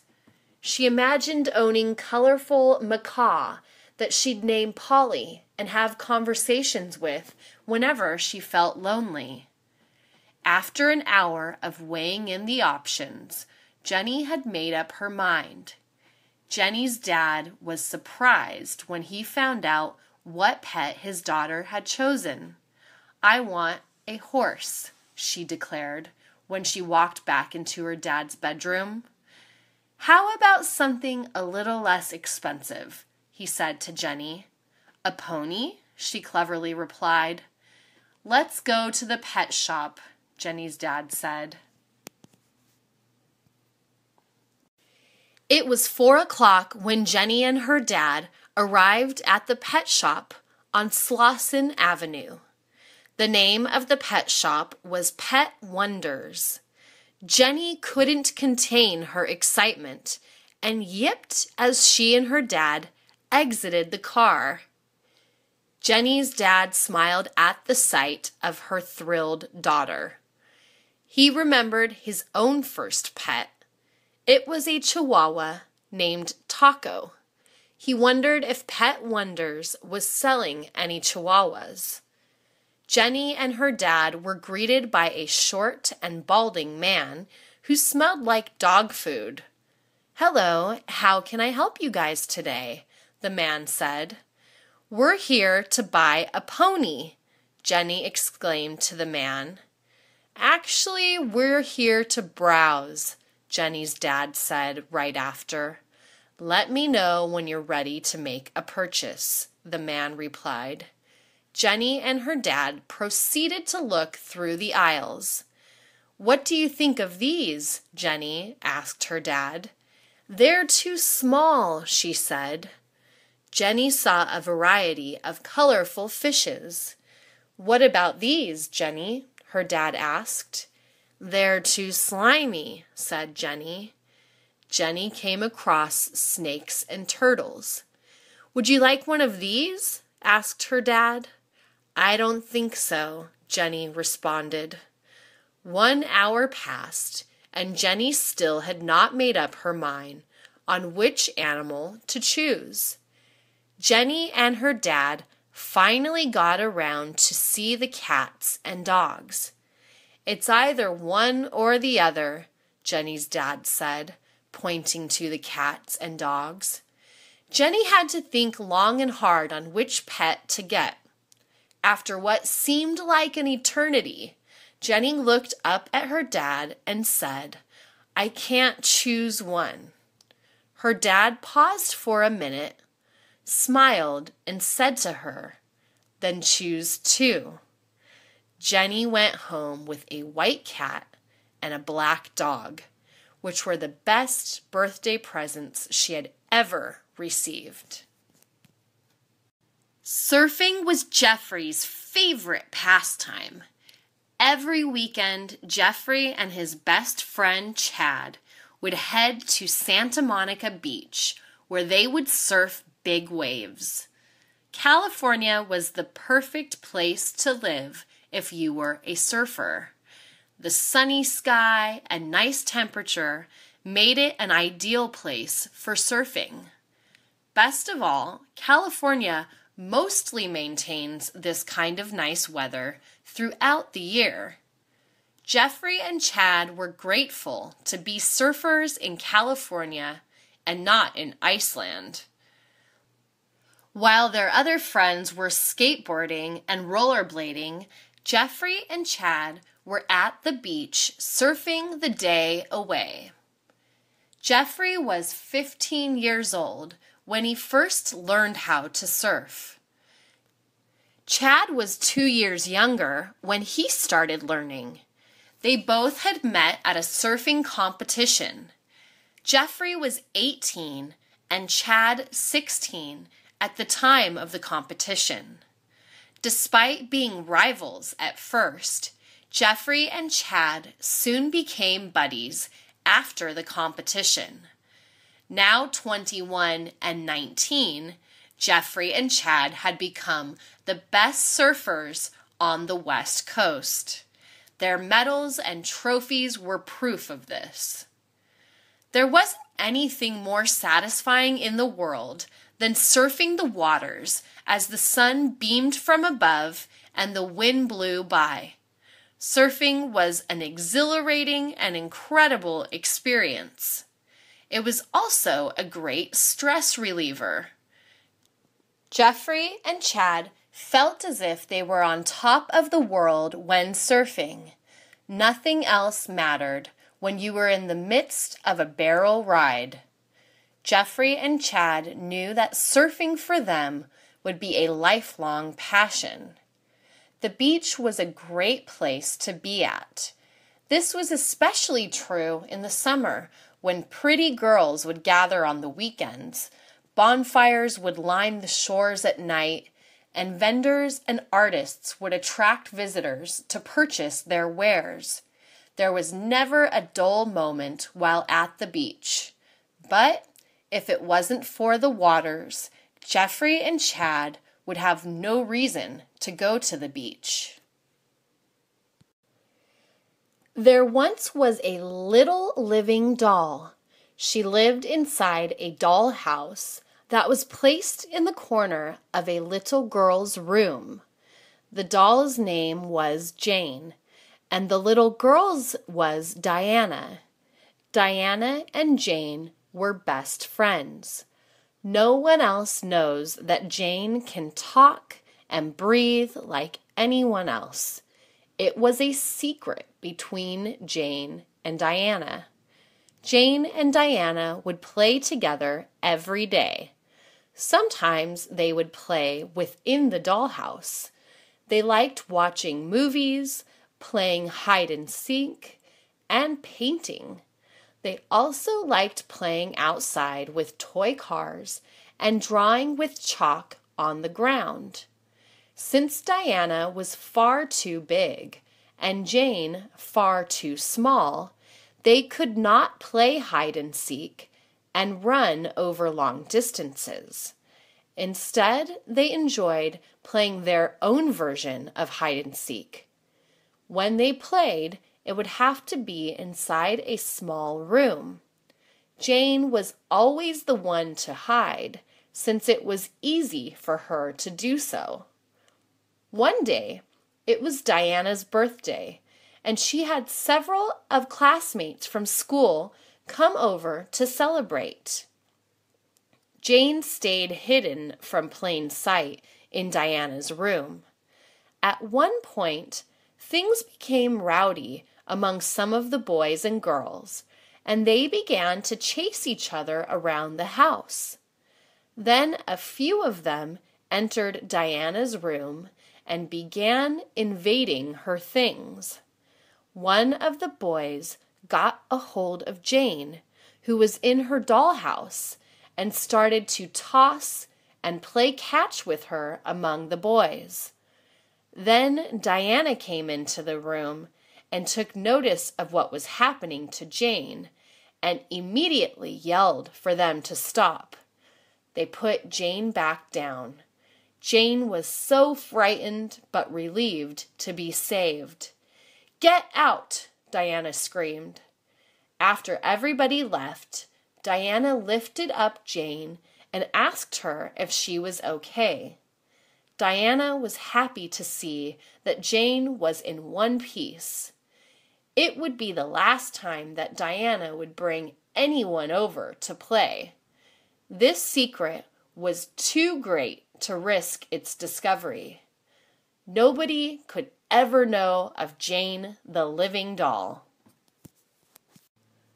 Amisa was a single mother who worked from home tutoring students. She liked this job because it allowed her to stay home with her own little daughter, Nemisha. Amisa saw all her clients at her kitchen table. She picked the kitchen table because from there she could watch her daughter, who usually stayed in the living room. Nemisha usually stayed in the living room when her mother was working with another student. One afternoon, though, Nemisha felt so thirsty. She had to get into the kitchen to get a drink. "Mom, can I please have a drink?" Nemisha asked. Amisa was annoyed. She was in the middle of a lesson. "Yes, but you have to serve yourself because I'm working," Amisa said. Nemisha pulled a step stool up to the kitchen cabinet and stood on it. She opened the kitchen cabinet and reached up to the top shelf to get a blue plastic cup. Then she slipped. Nemisha let out a huge scream. When Amisa got up to see what was wrong, she saw that her daughter's hand had slipped and the tongs of a large serving fork had gone through Namisha's finger. Namisha was crying. Amisa was scared. She had her client go home early and was going to rush her daughter to the hospital. She didn't want to try and pull the fork out herself because she was worried that she might make the situation worse. Namisha lived 4 blocks from the hospital. She felt it was faster to walk to the hospital than call and wait for an ambulance. There was only one problem. It was very cold outside, and Amisa couldn't put a coat on her daughter when she had a huge serving fork protruding from one of her fingers. Amisa wrapped a blanket around her child, and together they quickly walked to the hospital. "My daughter has a fork stuck in her finger," Amisa yelled as she entered the emergency room. Mike was having a beer in the living room one evening while watching a football game. His 5-year-old son, Rob, was playing with Legos on the floor. "Hey, Dad, bet I can make one of these Legos disappear," Rob told his dad. Mike was only half paying attention to his son since his favorite team was playing. "Uh-huh," Mike absent-mindedly answered. "Ta-da! I made it disappear," Rob said proudly. Mike asked his son what his secret was. "A magician never tells," Rob said while tapping his nose. Mike shrugged his shoulders. "Guess, Daddy, guess," Rob encouraged. Mike first guessed the Lego was in his son's pocket. He was wrong. Then Mike guessed that the Lego was in his son's sock. That too was a wrong guess. Mike gave up. "It's in my nose, Dad," Rob proudly declared. Mike spit out his beer and rushed to look up his son's nose. He couldn't see anything up there. He went to the kitchen junk drawer and took out a small flashlight. Mike looked up his son's nose again. He still couldn't see the bright yellow Lego piece. "Are you sure it's up there?" Mike asked his son. Rob nodded. "Does it hurt?" Mike asked. Rob shook his head. Mike didn't want to stick anything up his son's nose to try and take out the mini toy brick. He was scared. He would push the Lego up higher and hurt his son. "I guess we have to go to the hospital," Mike told his son. Rob looked scared. It was a short drive to the hospital emergency room. Mike felt like the most negligent dad in the world when he told the triage nurse the reason for the visit. "My son has a Lego stuck up his left nostril," Mike said in a low voice. Hannah was worried about the plants in her garden. Her state recently declared a drought, and her plants were showing that they missed the rain. Her plants were all dead or dying. Their leaves were brown and dry. Even the small patch of grass in front of her house was drying up because of the lack of rain and the overall shortage of water. Hannah didn't want to give up on her garden. She loved spending time in her yard. She loved working with her hands in the dirt. She loved watering the plants and watching, week by week, her hard work pay off. From a small seed in the soil, she grew flowers and herbs. This season, though, was a bust. She began to do some research on the internet on drought-resistant plants, which are plants that would do all right in full sun and without regular water. It turned out there were quite a few plants that were drought-resistant. Through her internet search, Hannah even found a website for a place that was selling native plants, which were grown naturally from her climate. Hannah laughed at the name, though. It was called a nursery. Hannah always thought a nursery was a bedroom for a newborn baby or a very young child, not a place to buy plants. The more she thought about it, though, the more it made sense. Going to a nursery was like going to get a baby, except in this case, the baby was a plant she would bring home. Hannah drove 30 minutes to get to the nursery, which had a whole section of drought-resistant plants. She walked up and down the outdoor aisles, carefully considering her options.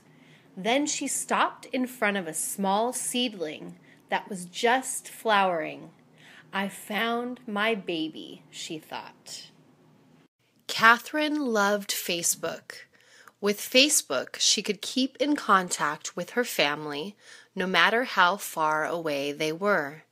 She could see photographs of her cousins and read status updates from her aunts and uncles. With Facebook, she could keep her relatives up to date on what she was doing. With a few taps on the keyboard and hitting the send button, she could tell a dozen or more people about her new job.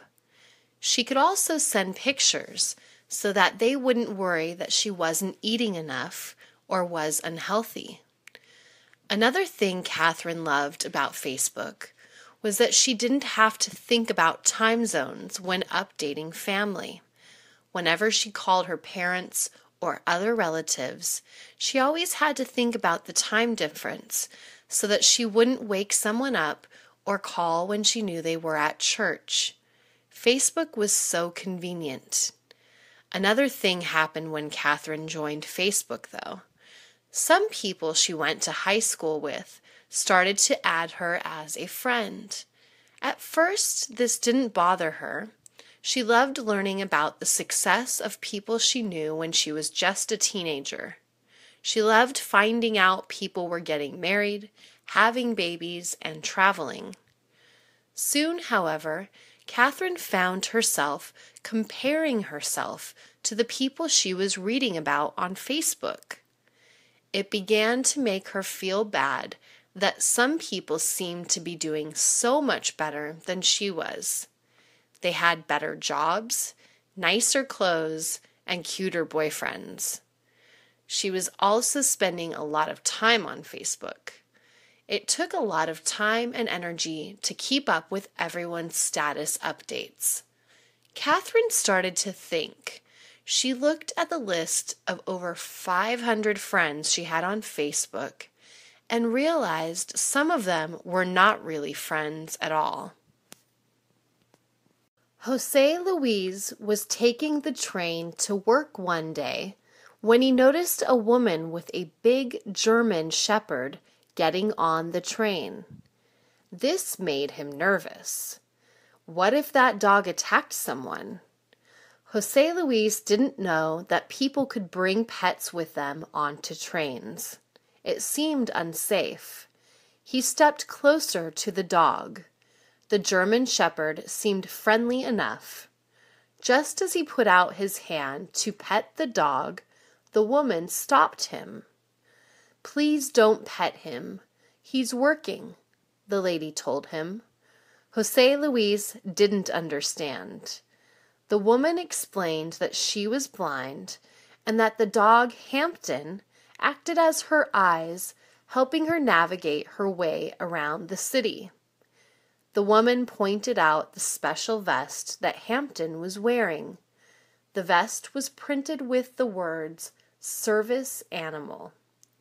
Jose Luis had never heard of service animals before. Service animals like Hampton are allowed into public places that most pets are not. Hampton is more than a pet. He helps me to be self-sufficient and do the things that I need to do in the city, the woman explained. The woman also told Jose Luis that service animals had to go through special training so that they learn how to behave in public places and do not get distracted. People need to help, though, by not petting him, the woman added. The woman continued to explain that service animals do not just help the blind. Some animals act as therapy animals. Therapy animals go into hospitals and nursing homes. These animals lower the stress levels of people who are very sick or who have just had operations. They also encourage people to recover. Therapy animals are especially popular in children's hospitals. Dogs really can be man's best friends. Michelle was tired after a long day at work. She just wanted to get home, order a pizza for dinner, and go to bed. As she sat on the train home, she closed her eyes. Suddenly, she heard music. It was a harmonica playing a sad song. It sounded like a blues song. She opened her eyes to look where the sound was coming from. Was it from someone's iPod with the volume up loud? The sound was coming from a man leaning against the subway doors, playing a harmonica. When he finished playing the song, he walked up and down the aisles with a cup in his hand, asking for tips. Michelle didn't feel like this was fair. While the music wasn't unpleasant, it's not like she had a choice. She was forced to listen to it since she has to take the train home from work. Now he was asking to be paid by the people being forced to listen. He had some nerve. Michelle didn't give the man any money. Some of her fellow commuters did drop a few coins in the man's cup. "You shouldn't encourage that," Michelle told one of her fellow commuters after he dropped some change in the man's cup. "I don't even think it's legal for him to play music in the train and ask for money," Michelle said. She then scanned the advertisements and notices inside the train car. Sure enough, she found a sign that said playing music and soliciting was not allowed, and that there would be a fine for people caught by the police. When the harmonica player passed by Michelle and extended his cup out so he could put in some change, she pointed to the sign. The harmonica player shrugged his shoulders. "We all have to make a living, lady," he said. School was over for the year.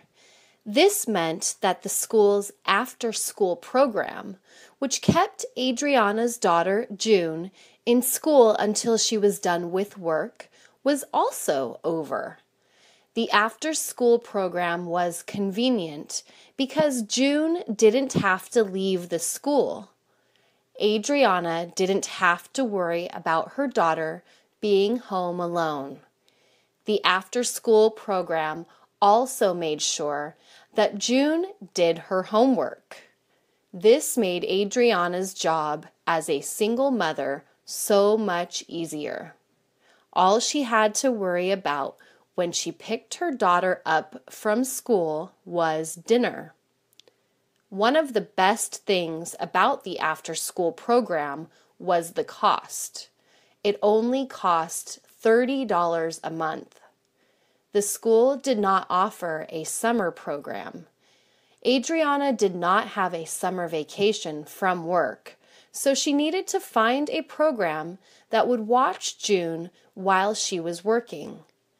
Hiring a private babysitter was too expensive.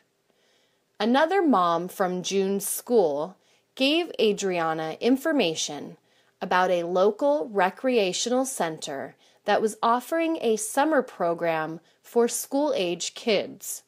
The program was not as expensive as other summer camp programs, but was more expensive than after-school cost, though.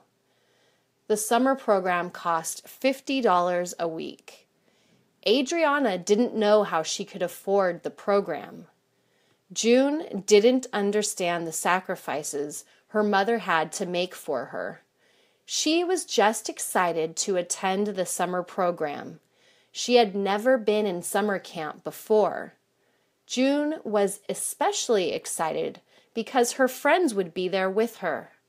Sometimes summer was boring, especially since her mom worked all day. June heard there would be games and crafts. She was going to make something nice for her mom to thank her.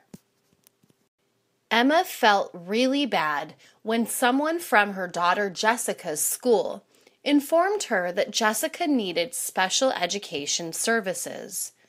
Emma felt like she had failed as a mother. It was true that Jessica was always delayed when it came to learning to talk and walk. Emma just thought that her child was different. Every child develops at its own rate. Jessica was 5 years old now, but still was not speaking in complete sentences. Jessica would not be attending a regular kindergarten in a regular school. Instead, she would be attending kindergarten in a special education school. While this bothered Emma at first, she soon learned to appreciate the school. Jessica had a specialized learning plan called an Individualized Education Plan, or IEP. This plan set up specific goals for Jessica, like learning how to feed herself. Jessica also received a lot of individual attention. Instead of her being in a classroom with 20 students, there were only 8 students in her class. All of these students also were delayed, like Jessica. In addition, the class had 2 teachers' assistants to help the classroom teacher. The special education school also scheduled speech therapy sessions for Jessica. Once a day, a specialist would come in and work with Jessica to help her practice learning how to move her mouth and tongue and ask for what she needed and wanted. An occupational therapist helped Jessica learn to feed herself and other age-appropriate self-sufficiency skills. A physical therapist also came in to help Jessica. Emma may have been embarrassed at first that her daughter was in a special education school, but after a year, Emma realized it was the best thing for her. While Jessica still was a little behind other kids of her age, at the end of kindergarten, she was able to attend a non-special education school. Chris knew many of the fathers made fun of him. He was pretty sure some of the mothers did too. He was the president of the Parent-Teacher Association at his daughter's school. He organized all the bake sales, book sales, and met with the school principal regularly to share concerns he heard from other parents. This is not why parents made fun of him. Other parents made fun of him because this was all he did. Chris was a stay-at-home dad. His wife, Maureen, had a demanding full-time job working for an investment bank. She made an excellent salary, but the job meant going in early and coming home late. Chris was never good at holding a regular job. He got bored easily. He'd rather focus on his daughter and what was going on at her school. He became the main caregiver. Chris handled all of the household duties. He took his daughter to and from school. He did all the grocery shopping and cooked all the meals. He cleaned the house and helped his daughter with her homework. Everyone in the neighborhood called Chris Mr. Mom. There were other names Chris heard people calling him, like house husband and house spouse. Chris didn't mind his role at all. He felt secure as a man. He didn't believe that a woman's place was in the home. He was glad that his wife loved her job and worked hard. He worked hard too. He just didn't get a salary like Maureen did. He was happy being paid the love and appreciation from his family. Sometimes Chris felt lonely though. When he took his daughter to the park, there were no other dads around. He felt strange talking to the mothers. He didn't want them to think he was hitting on them or trying to pick them up. December is truly a special time. People start putting up their Christmas decorations and lights outside their homes. Christmas is wonderful because family members from far away come to visit. We eat, drink, and talk about how our lives are going. One of my favorite things to do when my family comes over to visit is go for a ride in my dad's car and see all the houses with their Christmas lights on. Last year, my dad told us that he had seen a neighborhood with the whole block filled with houses with lights. We decided to go see them. The whole family crammed into 2 cars. We drove for about 40 minutes. When we got there, our faces lit up with joy at the sight of all the lights. My cousins decided that they wanted to walk outside and watch the lights. We all got out and started walking, but when it was time to go back home, we didn't notice that my youngest brother was not in the car. He had separated from the family and went to see a house all the way at the end. No one noticed, and we left him there for an hour. He knocked on the house that he went to see and told the people that lived there what had happened. He knew my cell phone number, and so he called me. We were about to arrive at my house when I got the call. I told my dad, and he nearly crashed the car because he got so scared. We dropped everyone off, and I decided to go with my dad to pick up my brother. When we arrived at the house, my brother was sitting on the couch watching television with the children that lived there and drinking hot chocolate. My dad hugged him and said sorry. The people who lived there said that it was fine, that their children liked my brother because he was funny. They said he could come back any time. I was relieved nothing had happened to my brother. Janice was one of those people that loved getting up early for the Black Friday sales stores have after Thanksgiving Day. She loved going to her favorite stores to see what she could get on sale. A friend told her that her favorite store was going to have an amazing sale. They were going to sell a 60-inch television for $300. Janice wanted to make sure she was there early. She went to the store during the night and set up a tent to sleep overnight. Janice noticed that no one else had shown up when she was getting her tent ready, but she didn't care. She loved being there. She was so excited about the sales that she couldn't get any sleep. At around 3:30 a.m., she finally fell asleep. She set the alarm on her phone to wake her up at 6 a.m., but because she left her music playing when she fell asleep, her phone ran out of battery. At around 8 a.m., a man who worked at the store came out and woke Janice up.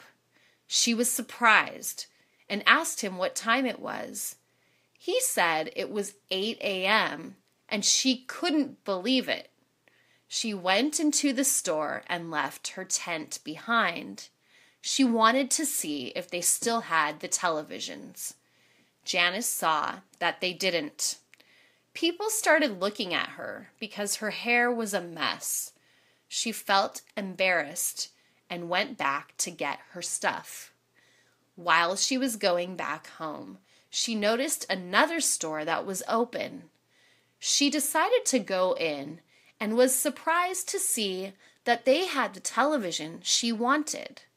It was $500 instead of $300. She bought the television and asked one of the workers if they could take it out to her truck. She went home and asked her brother to help her move the television. Once she got the television into her home, she climbed into bed and fell asleep. Adrian loves to collect vinyl records. He got his first record from his grandpa. It was a record of Louis Armstrong. His grandpa even gave him a record player to play his records. The only thing Adrian didn't like was that he lived in a small town, so there weren't any stores that sold records. His brother told him to try looking on Craigslist. Adrian looked on Craigslist for people who were selling records of his favorite bands. He had to look for sellers in the nearest city and found one. His brother went into the city every week. Adrian asked his brother if he could go with him next time. His brother said yes. The person he found was selling his whole record collection for $200.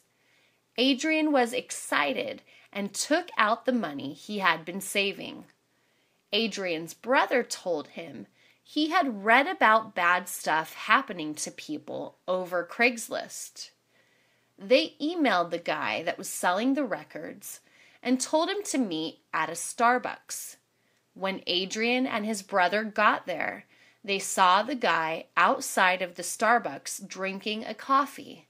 He had a box of records with him. The guy told him that it actually wasn't his collection. It belonged to his brother who had passed away. He wanted to sell it to someone who would appreciate them and listen to them every day, like his brother once had. Adrian said that he would play one record a day. When Adrian got into his brother's car, he started looking through the records. He saw a copy of Abbey Road by the Beatles and was happy. When he took the record out, he couldn't believe what he saw. It was autographed by all 4 members of the band.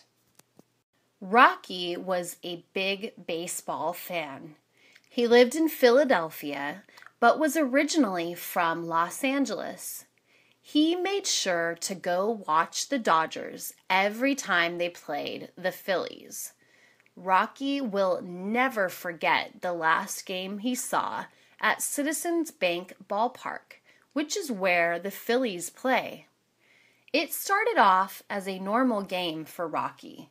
He sat out in the stands with his girlfriend. He was fully dressed as a Dodgers fan. He had a Dodgers hat, jersey, and shirt. As the game came to the 7th inning, which is the 7th inning stretch, and everyone starts singing "Take Me Out to the Ballpark," he noticed that the Dodgers pitcher, Josh Beckett, had been pitching a no-hitter. A no-hitter is when a pitcher doesn't allow a player on the other team to get a hit. Rocky got excited because he never would have thought he would see a no-hitter, especially the Dodgers pitch a no-hitter. Rocky was holding on to his beer, but he wasn't drinking it. He was watching the baseball game very closely. His girlfriend would talk, but he wouldn't listen. As Beckett threw the final pitch, Rocky held his breath. He saw that it was a strike and jumped out of his chair. He even spilled some of his beer on his girlfriend, but she didn't care. She was happy as well. Rocky was thrilled. He started yelling loudly. He celebrated with other Dodger fans that were there and drank the rest of his beer. When he got home, Rocky turned on the television. He put the highlights of the game on ESPN and saw that he had come out on television. His girlfriend saw it and was excited. It was the best ending to the best baseball game he had ever been to. Age doesn't matter when it comes to helping out the needy. Shane is a 9-year-old boy that loves to help out. During a school field trip, Shane's class went to visit a warehouse where people donate food and clothes for the homeless. Shane was inspired by the workers he saw there. When he got home, he told his mom all about his field trip. Shane told his mom that he wanted to go help out. A week later, Shane's mom told him the good news. They were going to help out at a local kitchen that gave food to the homeless. Shane got excited. He got his coat and shoes. As Shane and his mom were getting to the local kitchen, Shane saw how all the homeless people were living. He saw the tents in the street and how some people didn't even have shoes. He got sad and told his mom that he was going to make sure everyone had shoes, food, and blankets. When they got inside, the manager of the kitchen thanked Shane and his mom for coming down to help. They started serving food to the homeless, and everyone that passed by thanked Shane for coming down to help. Shane felt safe and started talking to the homeless people. He told them that he wanted to help them. When they finished, Shane didn't want to leave, but they had to. Shane told his mom that he wanted to do more. During school, Shane asked his teacher to let him say something to the class. He told them about what he had seen. He asked his friends and his teacher if they had any clothes they didn't wear anymore, so that he could donate them. His friends brought some clothes the next day, but his teacher did something better. She brought her friend, who was a reporter, and ran a story on Shane about how much he wanted to help out the homeless. Thousands of people donated clothes and food. Shane and his mother couldn't believe it. It has always been a dream of mine to visit New York. My parents always talked about going to New York, but we never went. I loved a lot of things about New York, but one thing that I really wanted to see was the Statue of Liberty. My parents aren't from the United States, but I was born here. They saw the Statue of Liberty as something more, not just as something people wanted to go see and take pictures of.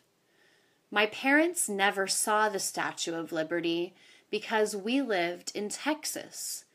They crossed the border and longed to see the Statue of Liberty with their own eyes, but never got the chance.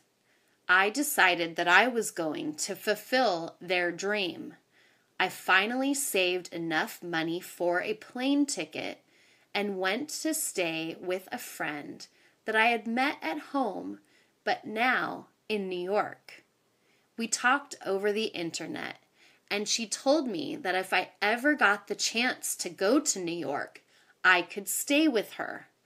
I called her the day I got my plane ticket. "Guess who's going to New York?" I said. She started yelling and saying that it was going to be a lot of fun. I told her that my first stop had to be the Statue of Liberty. She told me that she couldn't wait. When I got out of the plane, I couldn't believe how cold it was. I got my luggage and met my friend outside of the airport. I hugged her and we got a taxi to take us to her home. When we got to her house, she showed me her room and told me we would be leaving for the Statue of Liberty in an hour. I took a shower and put on 2 sweaters. We got a taxi and went to see the Statue of Liberty. It took a while, but we finally got to the island. I couldn't believe the Statue of Liberty was right before my eyes. I started crying and felt my parents were right here with me. I always felt like a foreigner in this country, even though I was born here. Now I understood why they wanted to visit the Statue of Liberty so much. There is a saying, one man's trash is another man's treasure, meaning I might not like something and throw it away, and then someone might love it and take it. I remember seeing a homeless guy searching trash cans looking for something he could sell. I asked him why he did that. He looked at me and said, one man's trash is another man's treasure, which I didn't understand at that time. In fact, he was collecting stuff he needed not only to sell, but stuff he needed to make his home. This man lived in the park by my house. No one really bothered him because he was respectful and would clean up after himself. I went running in the park one day and saw him putting together a bed with stuff he had collected from the trash. He always looked for clean stuff. If it had food trash on it, he wouldn't take it. I went back to my car and took a blanket to him. He saw it and thanked me. I remember one day the police were bothering him because they had to take away his stuff. The members of the neighborhood went to the police and told them that he wasn't hurting anybody by being there. The homeless man looked at everyone and thanked them, but told the police to take his home away if they had to. I know you guys are just doing your job. Go ahead, he said. When the police heard him say that, they decided to leave him alone. He has been there for a couple of years now. He has even started planting a garden outside by the football field. People often go and give him food and other items he might need. He has made trash into his treasure. Carl was just 15 when he was charged with arson. He snuck into his high school with a friend and lit the auditorium curtains on fire. They thought they would have gotten away with it, but the store across the street from the school had a camera that saw Carl and his friend come out of the school. The police caught Carl and his friend while they were eating at a restaurant that was next to the high school. They were taken to jail. Carl admitted to burning down the auditorium and got sentenced to 10 years in prison. His friend got the same. The judge asked them why they did it, and Carl said, "Because we were bored and we didn't like the school." News reporters were at the school. They wanted to talk to the parents who were at the school talking to the police and the principal. Carl's father came out first and was on his way to the police station when a news reporter asked him about the situation. He said, "My son just lost his childhood, and he will never get that back. Carl was never a bad child, but he started acting up when he got to high school. His mom couldn't believe what he had done. People make mistakes, and Carl's mistake is going to cost him a lot." The principal said that the school will be working hard to get the auditorium rebuilt, but it will take a couple of years. The school says that it will cost $1 million to rebuild the auditorium. According to his parents, Carl said that he wishes he could take it all back and that it was a stupid mistake. My mom was pregnant with her second child. I was happy because I was going to be a big brother. My dad and mom told me that it was going to be a boy.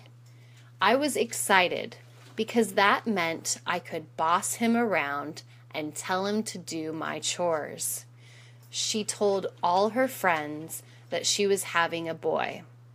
Her friends all gave her their extra boy clothes that their sons had used, and my mom loved it. My dad was busy working on the crib for the baby. He painted it blue and put a blanket with race cars inside. When my mom went into the hospital, my dad was excited and jumping up and down. But after my mom had the baby, my dad came out with a confused look on his face. I asked him what was wrong, if the baby was okay. He looked at me and said, yes, but that the baby was actually a girl. My grandma looked at him and smacked him in the head. She said, "That's wonderful news. Don't look so depressed." My dad laughed and said, "No, I'm not depressed. I'm just confused." For the first 3 months of her life, my sister looked like a boy. She wore nothing but boys' clothes because that's all my parents had gotten for her. I took a lot of pictures so I could tell her later that she was actually a boy, but an accident happened that changed her into a girl. My mom deleted all my photos because it was mean. I'll never forget the look on my dad's face when he came out of the delivery room. He looked like he was trying to solve a big math problem in his head. It was like he was trying to count from 1 to 1,000,000. Luckily, my grandma slapped it out of him. Gabriel loved working as a waiter. He loved going to work during holidays like Christmas, Thanksgiving, and Easter. When there was work during holidays, it usually meant there would be a big tip in his check. He was very friendly with the people, and everyone liked working with him. The restaurant where he worked was doing a special brunch for Easter this year. Gabriel's boss, Jackie, called him to see if he could work. Gabriel said yes. When Gabriel showed up, he saw a giant Easter bunny walking around the restaurant. He started chuckling to himself. He had always wanted to wear a costume and walk around talking to people. As people started showing up, he noticed that the Easter bunny wasn't coming out to greet people. Gabriel had a job to do, though. He started cleaning the tables he was assigned. When he finished, he went to take his break. While he was eating, Jackie went up to Gabriel and said, "I think we need you to take over as the Easter bunny. Would you be willing to do that?" Gabriel said of course, because he didn't want to let down the boss. but also because he secretly wanted to do it. As he walked out fully dressed like the Easter Bunny, he saw children lining up to take pictures with him. He walked over and took pictures with everyone that was in line. There was a little train for the children outside in the garden. After he took the pictures, he decided to go on the train and ride it with the children. The children were asking him if he was the real Easter Bunny and if he had been to Disneyland. Gabriel nodded his head. After he got off the train, he walked around the restaurant and started dancing in the restaurant. People started to applaud as they ate. It was the first time Gabriel ever dressed up as the Easter Bunny, but he loved every second of it. Karen and Jack had been trying to have a child for many years with no success. All that changed one day when they received the greatest gift in the world. That day, nearly 1 year ago, they had a healthy baby girl. They named her Julie, and it was the happiest day of their lives. Karen loves to dress Julie up in pretty pastel colors, complete with bows and ribbons. Karen thinks she's the most beautiful girl in the world.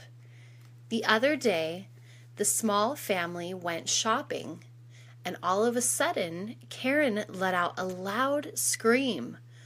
"Oh my God!" Jack ran over, thinking something had gone wrong. "What's the matter?" he asked. "Nothing," she answered. "Look at this adorable outfit. It's perfect for little Julie," she said. Jack got a little upset about this. He was running toward Karen, thinking she had fallen or that something had happened to Julie. But all that had happened is that she found a pretty blue dress for their baby girl. Shopping malls in the United States are all over the country. Some are very large, but most of them have anywhere between 50 to 100 shops each. They are places people go to eat and shop, or go to see a movie, or just hang out with friends. American teenagers love these places, especially in Los Angeles when it gets very warm. The kids go there to cool off. It was no surprise Karen wanted to go there to buy little Julie her dress. If shoppers don't find what they are looking for in one shop, there's always another one close by at a shopping mall. Karen kept talking about how perfect the outfit she found was, and that she absolutely had to find the right shoes to go with it. Of course, she did find those shoes, and that made her very happy, and Jack too. Julie is going to look so pretty in her new outfit. This is how Josh met his girlfriend. He was 12 years old and in the 7th grade. He had known Diana since she was a little girl, but he was shy and never talked to her. She was very pretty, and Josh was afraid to say anything to her because he thought she wouldn't like him. Josh had no self-confidence when he was a kid. He finally got the courage to talk to her one April day.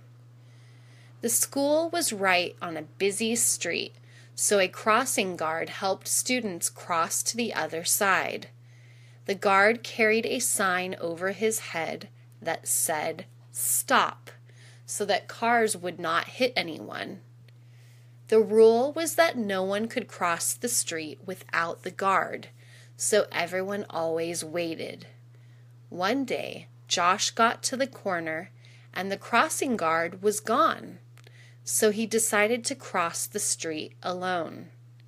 That's when he heard, "Hey, you're not supposed to cross the street alone." It was the crossing guard. Josh didn't see him because the guard was behind a bush tying his shoes. Josh was so scared. From that day on, he decided to go all the way around the block to avoid seeing the guard. He knew the guard would report him to the school. What happened next was something he could not believe. It turned out Diana went around the block too, but Josh didn't know that then. He accidentally ran into her one day, and they started to talk. One thing led to another, and soon Josh was looking forward to going home the long way. They started walking together, and Josh discovered Diana was just as shy as he was. They walked and talked every day and began liking each other. Soon they began telling everyone that they were boyfriend and girlfriend. This just shows how something good could come from something bad. One of the best games children play in America is hide and seek. You didn't need anything to play, and you could play for hours without getting bored. Another great thing about hide and seek is that anyone could play. Boys, girls, young, and old. Hide and seek was great. All you needed was a little imagination and a sense of adventure. The way the game is played is simple. I remember the first time I played. I came up to some of my brother's friends who were playing in the neighborhood. "Hey, what are you guys playing?" I asked. "We are playing hide and seek," said Robert, my brother's best friend. "Can I play?" I asked, even though I didn't really know the rules. After a while, the boys let me play. The object of the game is to hide from one of the players. This person closes his eyes and counts to 10 out loud to start the game. While he or she is counting, the rest of the kids run to find a hiding place. Hiding places can be anywhere, behind cars or in the bushes, just about anywhere. It was Robert's turn. When he had counted to 10, he yelled, "Ready or not, here I come." Whoever is the first person found becomes it, and it's their turn to count. I thought I had the best hiding place ever. I was in the bushes near my house. I could see through the leaves everything Robert was doing. And I knew he was getting close to finding David, another one of my friends. I was overjoyed that I wasn't going to be the first one found. I had proven myself to everybody who said I was too young to play, when all of a sudden a mouse ran over my foot. I jumped and screamed out of the bushes and was the first one found. The next thing I knew, I was counting out loud and trying to find my friends. Many years ago, one of the best ways to spend a Saturday night with your girlfriend was to take her to the drive-in. Drive-in theaters were first opened in Southern California because of the car culture that exists here. People could go see a movie in the comfort and privacy of their own car. I remember the first time I went to a drive-in. I was 18 years old and was dating my future wife, Caroline. We went on a double date with my best friend, Alfred, and his girl, Jeannie. The drive-in we visited that night was called the Starlight. It was close to home, and it had the best sound system of all the drive-ins. It also had a huge screen. We went to see Forrest Gump that night, mainly because Carol wanted to see it. I heard it is a great movie, she said. I really didn't know anything about the movie, but I did want to see something. Forrest Gump was indeed one of the best movies ever made. It had everything: humor, drama, tragedy, and triumph. It is a great film. Watching it that night under the stars with Carol on my arm was the greatest night. I tell you, babe, I was wrong about this movie. I really liked it, I said. She just smiled and gave me a hug. Alfred and Jeannie were busy kissing in the back seat, which is another advantage of going to a drive-in. Those old drive-ins were around for decades, but soon after Forrest Gump came out, many of them started closing. They closed because of the new multiplex theaters popping up all over the country. People had a choice of many films to watch at those theaters, and soon the drive-in was gone. In Los Angeles, there is only one remaining drive-in I know of, the Vineland. There might be more, but I don't know where. It is sad to see them go, but the memories are still with me. Hello, Dolly is one of the classic American plays. It was first shown in New York City in 1964 and won 10 Tony Awards. The Tony Awards are live theater's version of the Oscars. When I was in high school, our theater department decided to put on our version of Hello, Dolly, and I just had to get involved. I wasn't an actor, but I was hoping there was something I could do, so I went to the director and asked him if he needed help. To my surprise, he said yes. The director's name was Michael Thomas. I almost screamed in delight when he said I could be a part of the play. "Oh my God," I said. "I would love to be a stagehand. Are you kidding me?" A stagehand is someone who moves all the props and background in between acts. It is precision work that takes coordination between several people. I loved working in the wings, which is what the backstage is called in theater lingo. The stage manager is the person who runs the backstage during a play, and the job carries a lot of responsibility. My first stage manager was a cool guy who liked me a lot, so I got the best assignments. "Hey, George, how would you like to man the lighting?" he asked, and I jumped at the opportunity. "You bet, boss," I responded. That was how I got put in charge of the lighting for one of the best plays ever written.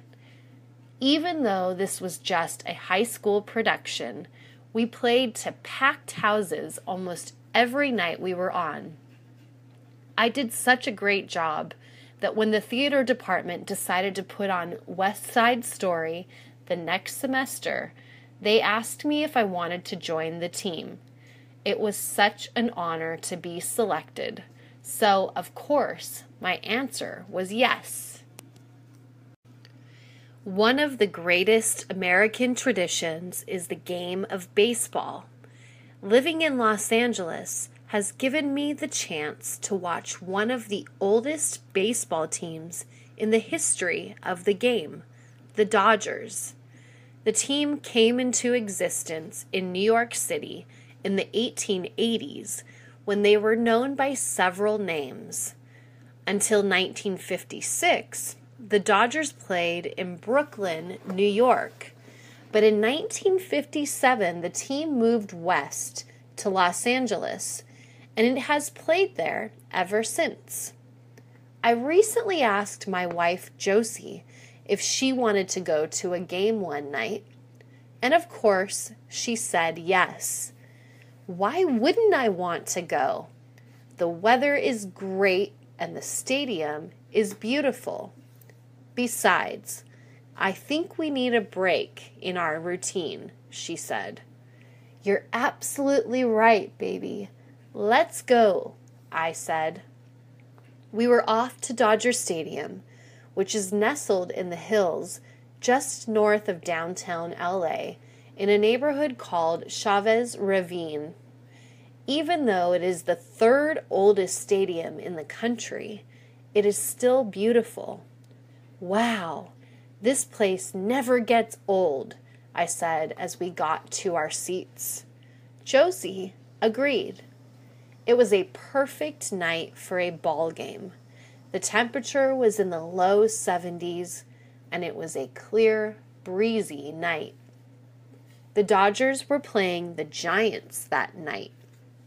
The two teams have been playing each other for about 100 years, ever since both teams were in New York.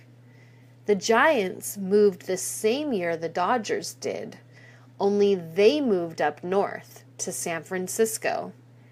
That didn't stop the rivalry, though. The teams hate each other today as much as they did back in New York.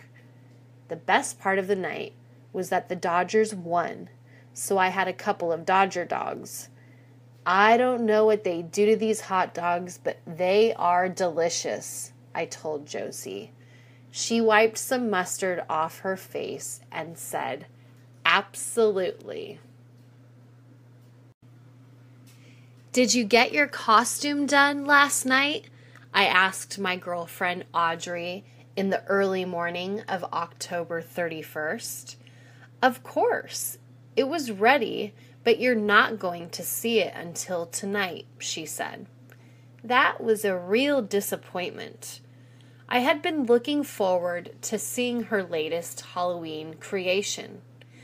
Audrey is a fine seamstress, and every year she makes the best costumes for the Halloween parties we try to attend. On the other hand, I usually just put some old rags on and go as a hobo or a pirate or something lame like that. But not Audrey. She goes all out. Last year, she went as a beautiful witch, complete with the pointy hat and witch's broom. She looked beautiful. The Halloween tradition is very old in the United States. No one really knows how it was first celebrated, but it did come from somewhere in Europe. It was originally called All Hallows' Eve and celebrated on the last day of October. It precedes All Hallows' Day, which is a day to honor dead relatives. Today it means parties for the adults and trick-or-treating for the kids. Trick-or-treating is where kids also dress up in costumes and go door to door to get candy treats. It's a whole lot of fun. Some people say Halloween is a Welsh or Celtic tradition, while others say its roots are Christian. But it doesn't really matter anymore. We just like to get dressed up like fools, go to parties, and eat lots of candy. Audrey finally showed up at my door. She was strikingly beautiful. She was dressed as a fairy princess and was glowing in her white gown. You look amazing, I told her. She just laughed and said, I know, and tapped me with her wand. When I was 13 years old, I loved playing the drums. I guess banging on the drums gave me an emotional outlet for a very troubled time in my youth. When you're 13, everything seems to come at you from all directions. The drums helped me cope with being a teenager. One day, I called my friend Rudy on the phone.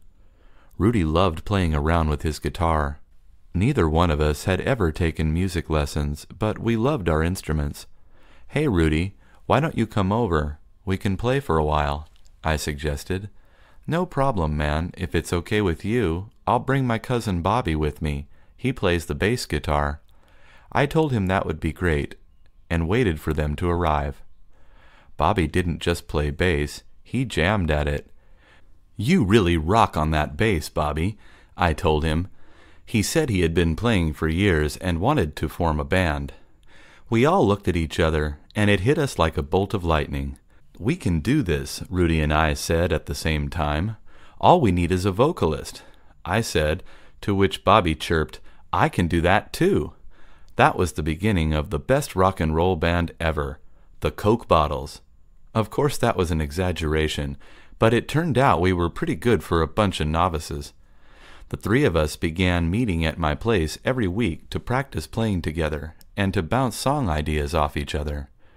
Bobby could actually sing. With Rudy and me putting in all those hours of practice, we got pretty good. We got so good that we played at a couple of parties and at a free concert in the Park Festival about a year later. That was as far as we got, though. Rudy joined the Army the following year. Bobby and I were never able to find another lead guitarist, so the greatest rock and roll band, the Coke Bottles, never made it big. But that was okay with me. We had our day in the sun. 2 years ago, I graduated from high school. My father, mother, and sisters all came to see me walk up the stage to receive my diploma. Most of my extended family was there too, including my aunts and uncles, and some of my best friends. To my surprise, my friend Eddie, who graduated from the same school the year before, came up to congratulate me as soon as the ceremony was over. "Hey, feels great, doesn't it?" said Eddie. "It sure does," I responded excitedly. Eddie was like a big brother to me. He joined the Navy after graduation. Now that I was out of high school, he came back specifically to talk to me about my plans. I had no idea he was coming because he wanted it to be a surprise, and it sure was. "Okay, now that you're out of high school, what are you going to do with your life?" he asked. To tell the truth, I didn't have a clue. Most of my classmates knew exactly where they wanted to go to college, or if they were going to join the military. Some of them were like me, clueless. No one had ever been interested enough in me to try to give me some guidance except Eddie. He told me about college and that I should consider going to a community college since I hadn't applied to a 4-year university. I was very interested, but confused. "You never went to college, Eddie. How did you know it's the right thing to do?" I asked. Eddie just smiled and said he just knew and that I needed to trust him on this one. Since I trusted him like a brother, I took his advice and enrolled in a community college. It's been quite an experience, I must admit. Eddie was right. I will be transferring to UCLA next semester, and things are looking up for me. I owe it all to my big brother, Eddie. Living in Southern California has its advantages. One of those advantages is living so near the mighty Pacific Ocean. It is the largest ocean in the world, big, blue, and beautiful. One of my favorite pastimes when I was growing up was taking a long drive up Pacific Coast Highway. It is a beautiful drive, winding lazily in and out of sight of the sea, and going up hills and down coastal valleys. For first-time cruisers, it could be breathtaking. One lazy Saturday, I was a bit bored, so I called my girlfriend, who was studying for her English test on the coming Monday, to see if she wanted to go for a ride. "Hey, Sheila, want to go for a cruise?" She hemmed and hawed for a while before finally agreeing to go with me. "Where are we going?" she asked, but I wanted it to be a surprise. She had been hitting the books pretty hard lately because of her upcoming midterm exams. I figured she needed a break, and so did I. We started driving. Soon we were going through the Santa Monica Tunnel. This tunnel is especially nice. When you enter it, you have no clue what is waiting on the other end. As soon as the exit comes into view, the ocean, in all its glory, appears right before your eyes. Sheila was instantly delighted. She turned to me after a while and said, "Thanks, baby, I really needed this." I said, "Me too, babe." We talked for what seemed like hours. After that, we went up and down, left and right, with the ocean as our companion. We ended up in Santa Barbara, a coastal town about 140 miles north of Los Angeles. It was getting late, so we decided to stay for the night. Santa Barbara is a college town, so it's pretty easy to find affordable rooms to spend the night. That was one of the best nights of my young life. Mary was a girl with long brown hair and pretty eyes. Every evening she would take her dog out for a walk. Mary's dog was a beagle. She had named him Buddy because he was so friendly to everyone he met. Buddy never barked or bit anyone when Mary took him out on walks. Buddy did not even flinch at the sight of cats and other dogs. He truly was a buddy to all. One night, as Mary was walking Buddy, something unexpected occurred. For the first time in his life, Buddy became aggravated. "What's the matter, Buddy?" Mary asked. Buddy replied only in barks, as if he was trying to communicate back. All of a sudden, the wind grew still and the air became cold. Mary decided to turn around and head back home. But before she could, a raspy voice called out her name. Mary right away turned around and yelled, "Who's there?" Buddy had stopped barking. A boy stepped forward from the shadows and slowly revealed his identity. "Tom, is that you?" Mary asked the timid boy, who was now in plain sight. Tom was looking down at the floor with his hands in his pockets. "What are you doing, Tom? Have you been following me?" Mary asked, slightly confused. Tom stood there embarrassed and slowly started talking. "I'm sorry I snuck up on you. I didn't mean to frighten you," Tom first said. Mary could tell that Tom was nervous. She also knew of the feelings Tom had for her. "It's not safe for someone like you to be walking at night all alone," Tom said. "I'm not alone. I have Buddy," Mary replied. "You should have somebody accompanying you and Buddy on nights like these," said Tom. "Would you like to tag along, Tom?" Mary asked. Tom was too struck to answer. He had been waiting for this moment to happen. Mary and Tom became fast friends after their nightly meet-up. Every night at 7 o'clock, Tom would pick up Mary at her house and the two would walk Buddy around the neighborhood for about an hour. Mary no longer walked Buddy alone at night, and Tom no longer followed Mary. One night, as they were walking, Buddy, Mary, and Tom decided to grab a bite to eat because they were hungry. "Where do you want to eat?" Tom asked Mary. "Let's go to Pizza Mountain," she replied. "I don't feel like eating pizza right now," Tom said. "Do you have any suggestions?" Mary asked. "How about going back to my house? I'll cook our own food," Tom said. Mary thought this was a great idea. The two headed back to the street where they lived and thought about what to cook on the way. When they arrived, they had decided on making hamburgers. Mary wrote down a list of ingredients that they were going to need to make hamburgers. Tom went to the refrigerator and took out all the ingredients that he had. "Where are the buns?" Mary asked when she saw they were missing. "I'll run to the market and get some hamburger buns," Tom said. By the time Tom came back from the market, Mary had prepared the food. All they needed to do now was put the food between the buns. Mary and Tom were about to take their first bites into their burgers when Buddy came in through the door, wagging his tail and salivating. "I think he wants a burger," Tom said. Mary rose from her seat and made a burger for Buddy. Buddy ate the burger in one bite as soon as Mary handed it to him. In a small town in California, there lived a boy by the name of Desmond Walker. Desmond lived with his mom and dad in a 3-bedroom house. Desmond was 10 years old and had an active imagination. His mother had her hands full watching over Desmond. That boy of hers would get in all sorts of trouble. "Always safety first, Desmond," is what she always repeated to her son. Desmond and his mother went out grocery shopping one Friday evening. The supermarket's parking lot was jam-packed with cars that Friday evening. "Stick close to me, Desmond," said his mom as they entered the supermarket. Desmond's mom asked him to fetch a shopping cart. He grabbed a shopping cart and started heading back to where his mom was. Desmond then hopped on the shopping cart and raced away at top speed. "That's not too smart, Desmond," said a voice in Desmond's head. Desmond stopped and began pushing the cart like before. He remembered what his mom always said to him, always safety first. After Desmond handed the cart to his mother, the two headed towards the dairy section to grab some milk. "Desmond, stay close to me," Desmond's mom said. The supermarket was bustling with shoppers. Desmond stood close to his mother as they treaded carefully through the hordes of people. Then, in an instant, Desmond thought of running away and hiding from his mom as a trick. Just as he was about to do so, Desmond heard the voice again. "That's not a good idea, Desmond," the voice said.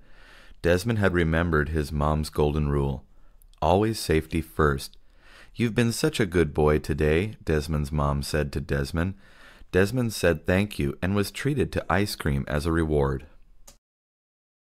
Eddie loved to play the guitar. His favorite kind of music to play and listen to was rock and roll.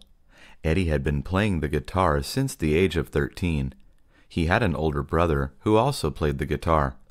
It was his older brother who first taught him how to play the guitar.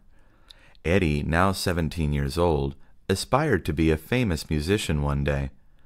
He knew he could not do this by himself, so he set out on a talent search for someone to play alongside with him. One day, Eddie met another guitar player named Jake. Jake was around the same age as Eddie.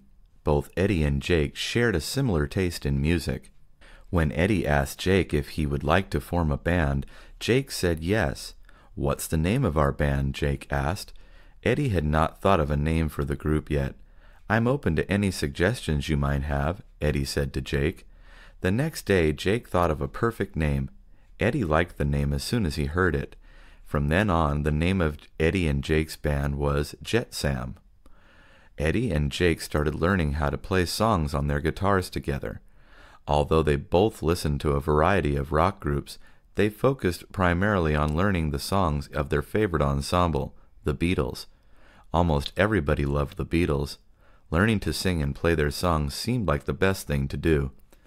After learning a handful of songs, Eddie and Jake both felt ready to perform in front of an audience. Eddie and Jake got their acoustic guitars and performed at an open mic night at a local community center. The audience roared with tremendous applause after Jet Sam's set ended. Eddie and Jake bowed and thanked the audience for coming. Learning another language is a difficult task, but not impossible. Andrew knew the challenge that lied ahead, but was determined to achieve his goal of learning Spanish.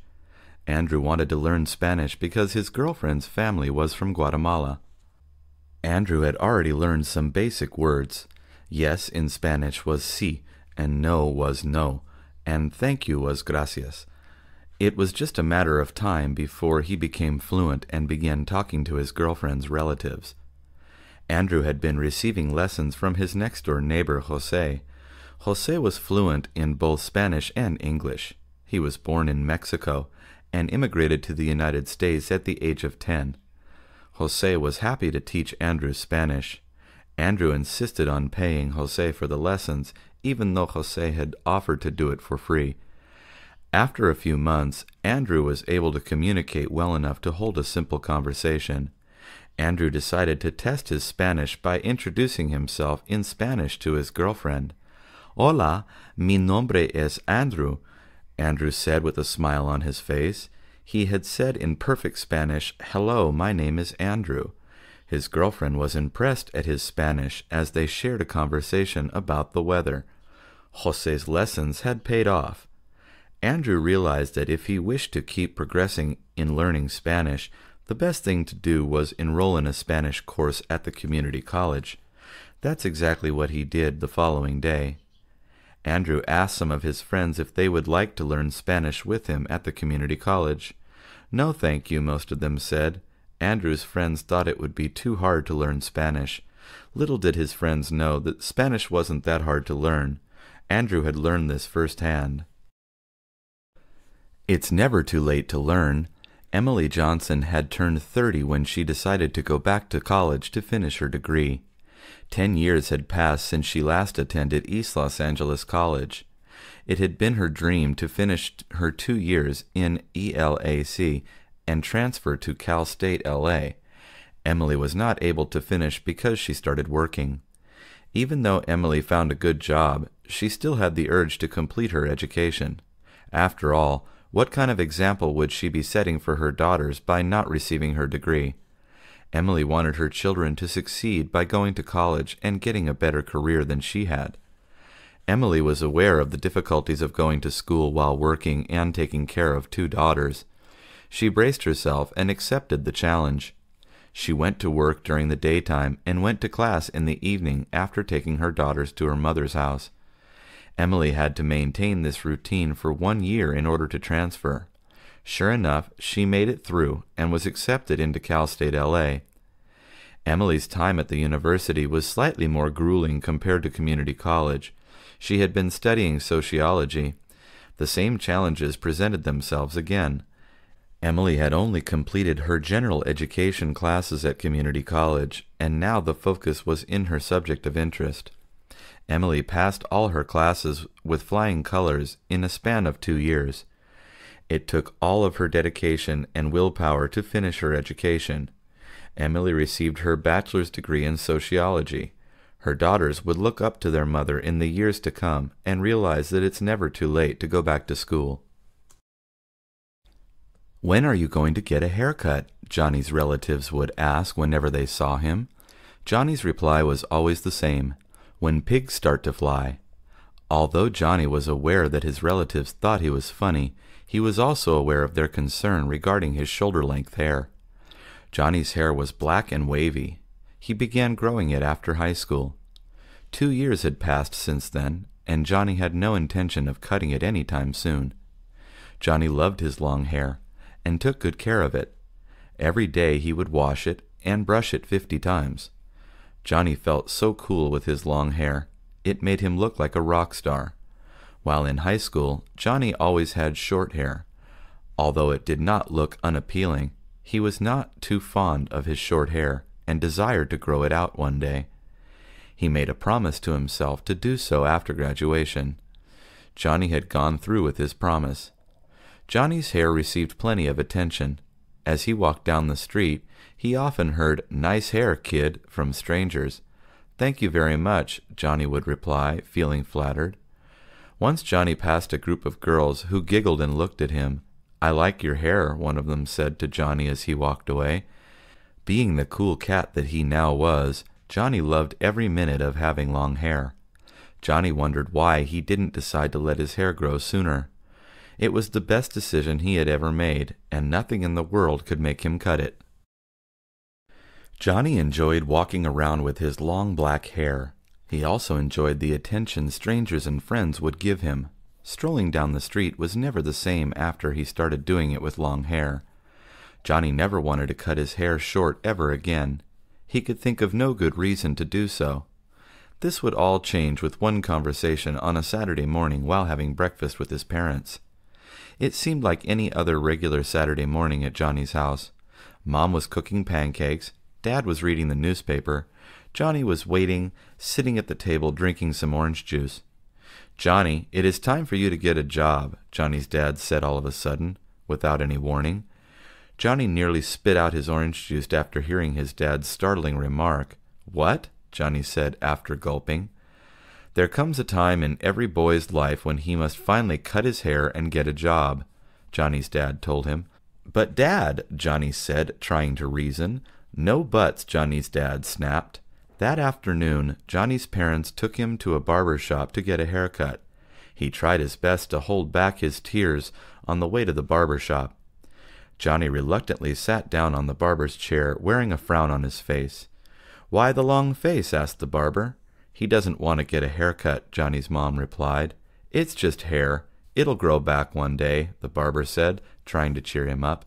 The following week, Johnny was hired at McDonald's. He had neat, short hair.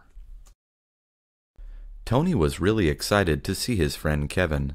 They had been friends since elementary school all the way through high school. When they started college, they both headed their separate ways. Tony wanted to study electrical engineering, and Kevin wanted to become a doctor. Their career choices led them into different directions, but their friendship was still intact. Tony and Kevin had been very close friends in elementary school. They started their friendship while doing a small painting assignment. When Kevin noticed Tony painting a really nice rocket, Kevin complimented him on it, and the two started talking about their interests in other things. What really kept them together at that moment was when Tony acknowledged Kevin's reaction when Tony accidentally dropped his set of paints on the classroom floor. Tony was embarrassed and terrified, but Kevin wasn't hesitant to help him out by cleaning it up. Growing up, Tony and Kevin shared similar interests. When they were in elementary school, they both shared a dream of becoming astronauts and flying in spaceships to discover unknown galaxies and unknown life forms. In middle school, they both shared the dream of becoming famous basketball players. Then, in high school, they both had the urge to become famous rock stars. It wasn't always a cheerful friendship. Sometimes they both fought and shared different views about different things. Despite their differences, Tony and Kevin didn't tear their friendship apart. In moments of grief and doubts, they were there to support each other. Tony and Kevin have both recently received their bachelor's degree. They have kept in contact up until now and have decided to get together and catch up on lost time. Sandra was an 8-year-old girl. Her best friend used to be her neighbor, who had unfortunately moved to another state about a month ago. Sandra was upset about her friend's move. They still send emails and text messages to each other to keep in contact, but she already felt their friendship falling apart. Recently, a new family had moved into the house where her friend used to live in. It was a family of 4, a married couple with 2 children. One of the children was a 5-year-old boy, and the other was a girl who was 1 year older than Sandra. Sandra's mother and father had gone over to introduce themselves as neighbors. Sandra's mother suggested Sandra head over to do the same. Sandra was not fond of the idea. Nonetheless, Sandra's mother insisted and forced her to introduce herself to their new neighbors. When walking over, Sandra noticed the 5-year-old boy of the neighbor's family playing in the mud in their front yard. Sandra approached him and said, "Hi, I'm Sandra. We are neighbors. What is your name?" The boy looked up at Sandra and yelled, "I'm Benjamin." He then flung a mud ball at Sandra. She screamed in shock.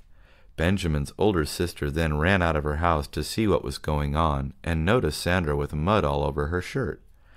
Benjamin's sister apologized to Sandra and scolded Benjamin, saying, "Benjamin, apologize. Why did you do that?" Benjamin replied, yelling, "Because she killed my men and stepped on my castle." Sandra then noticed that she was standing right on his toy soldiers. Sandra then apologized, and Benjamin's sister began to laugh at her and said, "Don't worry about it. I'm Jessica. What's your name?" The two began talking. It was the beginning of a new friendship. Carla had just moved to the city and enrolled her 8-year-old son Gavin in a new school. Carla used to be a very active participant in the school community. She always volunteered in the classroom, went to parent-teacher association meetings, and chaperoned on class trips. Carla wanted to do the same thing at the new school her son was attending. She felt it was a good example for Gavin, and it helped her be more in tune with whatever was going on at the school. The new school, however, had different rules. Carla couldn't just show up in the classroom and offer to help. She couldn't even offer to chaperone on class trips. District regulations required her to be fingerprinted. The school district would then run a background check on Carla based on the fingerprints. The school district had very strict rules about allowing people with criminal convictions to volunteer in the school. While it didn't cost Carla anything to get fingerprinted, the fingerprinting office had very limited hours. She also couldn't just walk in when it was convenient for her. She had to make an appointment. The fingerprinting office was also located very far from where Carla lived. She would have to take 2 buses to get there. Carla also had to get a tuberculosis test. The TB test was easy.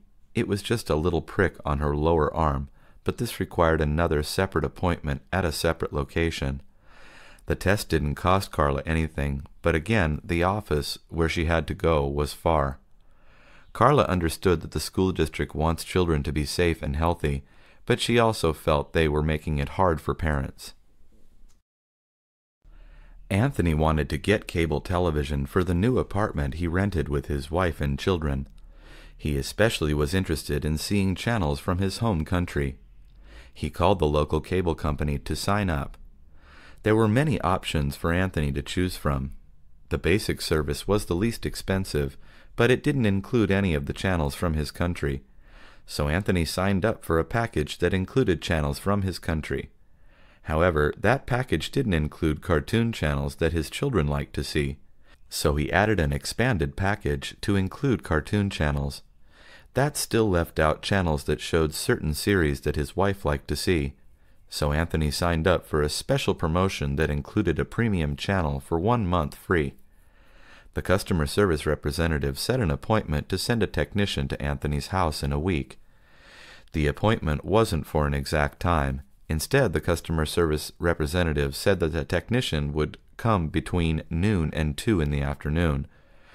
When the technician arrived, he set up a converter box and a digital recorder box to the family television in the living room.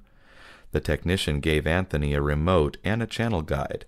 Anthony had to sign some papers before the technician left. Anthony, his wife, and their children enjoyed the hundreds of channels they now had thanks to cable.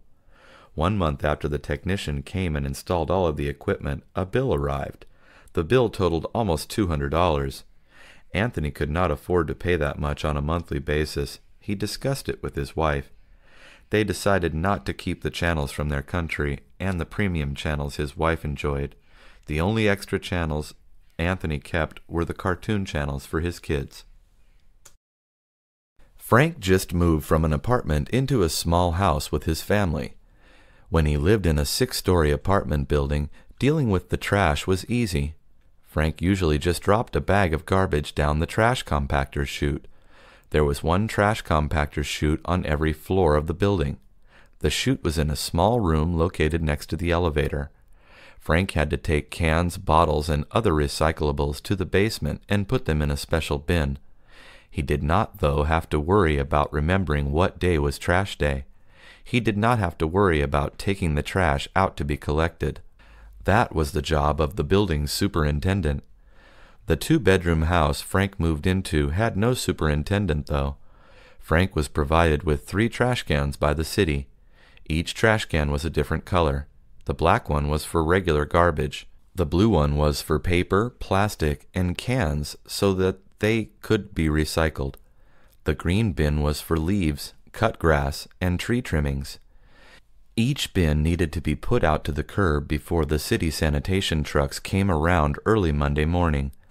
Frank couldn't put the cans out too early either. If he put the cans out on the curb before 6 p.m. on Sunday evenings, he could get a ticket and have to pay a fine. Frank decided to set a reminder on his cell phone. Every Sunday night at 6 in the evening, his phone would beep reminding him to take the trash bins to the curb. Frank also had to pay the city every 3 months for trash collection. That was something that he didn't have to do when he rented an apartment. Living in a house sure involved a lot more responsibility than living in an apartment building. Andrea's acne was getting worse by the day. Not only did it not look good, but it made her feel self-conscious. She wanted to go see a dermatologist about her skin condition. Andrea had health insurance through her job. When she signed up for a health plan, she chose a primary care physician. That doctor would take care of Andrea's basic health needs. The primary care physician was not a dermatologist, though. If Andrea wanted the health insurance to pay for the dermatologist, she first needed to make an appointment with her regular physician. Otherwise, Andrea would have to pay out of her own pocket to see a dermatologist. Andrea called her primary care provider. She had to wait a week for an appointment since her acne was not an emergency. When it was time for the appointment, she showed her doctor the acne problem. Her primary care physician was able to prescribe a skin cream for Andrea. Andrea used that skin cream for a week, but her acne did not get any better. She called her doctor back. The doctor couldn't do anything else for her, so the doctor gave her a referral to see a skin specialist, a dermatologist. Andrea called the dermatologist, but she had to wait another 3 weeks for an appointment. Her acne had gotten worse over these 3 weeks. When she finally saw the dermatologist, she ran a number of blood tests and allergy tests. The dermatologist told Andrea that the acne was actually an allergic reaction to fried foods. Andrea thought it was a lot of trouble to finally find out what was wrong. She was happy, though, that she knew all she had to do was not eat fried food, which was not good for her waistline or her skin. It was almost 5 p.m. on Friday afternoon. Ed was working. His coworker Jack popped his head inside Ed's cubicle. "Are you coming to happy hour?" Jack asked. Ed had heard of Happy Meal, but he had never heard about happy hour. Ed asked Jack what happy hour was. Jack explained that happy hour was actually a few hours on weekday afternoons when people were leaving work and when bars had special prices on drinks and appetizers. Sometimes you pay for only one drink and they give you two. Other places have a special menu of food and drinks that is only good during certain hours. Ed thought that it really did sound like a good reason to be happy. However, Ed still had at least an hour's worth of work to do. Ed's coworkers encouraged him to come and have at least one drink with them. Ed finally decided to go with them to the nearby pub. However, Ed had more than one drink. He had had a few. He had so many drinks that his coworkers put him in a taxi home at the end of the night. On Saturday morning, Ed was not feeling happy at all. He had a horrible headache and felt sick to his stomach. His wife made him a special soup and gave him some medicine. When Ed returned to work on Monday morning, he felt much better physically. His coworkers, however, teased him about drinking so much on Friday. His boss wondered why Ed hadn't completed all the work he was supposed to finish on Friday. Ed certainly couldn't tell his boss that he left work early to go drink with his colleagues. Ed was called into his boss's office to explain. "I guess I was too happy," Ed said unhappily. One of the greatest moments in a young person's life is the day when he or she starts learning to drive. Learning to drive is a rite of passage. It is one of the steps young people take to develop into adulthood. This is a wondrous time full of excitement and expectations. One of the most attractive things about learning to drive is the freedom that comes from operating a vehicle. Once people are able to drive a vehicle, they can go anywhere in the city and beyond. In Southern California, the region was planned and built in a spread-out fashion with miles and miles of freeway access. A new driver no longer needs to rely on others to go somewhere. He or she is now free to go out on their own. When Michael Allen first learned to drive, he was so excited. He was 16 years old, which in California means he can get a driver's permit. After 6 months with a permit, he could have a license to drive. Michael had been pestering his father to teach him how to drive for months, and now came the big day. His father, Edward, was a big, strong man who insisted on teaching Michael on a standard transmission car. That meant Michael had to learn how to operate a clutch and gear shifter, which is not easy. The two began their lessons. Edward was a difficult taskmaster, and Michael was having great difficulty at first. "Let the clutch out slowly," Edward began yelling every time Michael didn't do it correctly. "Ease it through, you can do it," said Edward to his son. "I'm trying, Dad, I'm trying," said Michael. It was not pleasant at first, but soon Michael was driving up and down the block. He was very pleased, and so was his dad. Michael was now a driver. Spring finally arrived. This past winter was a long, cold, and snowy one. Gonzalo was ready to get outdoors and play some sports. However, since Gonzalo was new in town, he didn't have that many friends. He decided to try to get some of his co-workers together. In the company lunchroom, he put up a paper. The paper invited people to meet Gonzalo at a nearby park on Saturday for a game of football. Football was Gonzalo's favorite sport. He played it ever since he was a kid. On Saturday morning, Gonzalo was excited to go to the park with his new friends to play some football. He was a little worried that people wouldn't show up. Gonzalo walked to the park early. He wanted to be the first one there to meet everyone. He packed his cleats and a ball in a backpack. Gonzalo waited in an open field close to the entrance to the park. That way everyone could see him. He would also be preventing others from taking the space. Slowly but surely, Gonzalo's co-workers began coming into the park. Some of them even brought friends and family from outside of work. Gonzalo was certain they would have a great game. "I brought a ball," Gonzalo told one of his co-workers, Leo, who said that he had also brought a ball. Leo said he was a huge football fan. Sometimes Leo even held parties at his house to watch football. Both Leo and Gonzalo went to their backpacks to get their balls. That was when they realized there had been a miscommunication. Leo's ball was oblong and brown, while Gonzalo's ball was a round soccer ball. Gonzalo had forgotten that in the United States, football and soccer were different sports. Leo had forgotten that too. They compromised and played one game of soccer and one game of American football. Food trucks used to be somewhere fast to get meals for office workers in cities across the United States. The food used to be just average, certainly nothing to boast about. Food trucks were a matter of convenience and usually offered inexpensive meals. At lunchtime, in cities across the United States, workers lined up to order a sandwich and a canned soda. The meal rarely cost more than $5. They took their food and ate as they walked. Some workers would take their food back to their offices and eat in the company lunchroom or at their desks. Food trucks have come a long way. They are no longer thought of as just food on wheels. Now food trucks are considered a gourmet dining experience. There are food trucks selling cuisine from all over the world. There are Korean barbecue food trucks and food trucks that sell lobster rolls.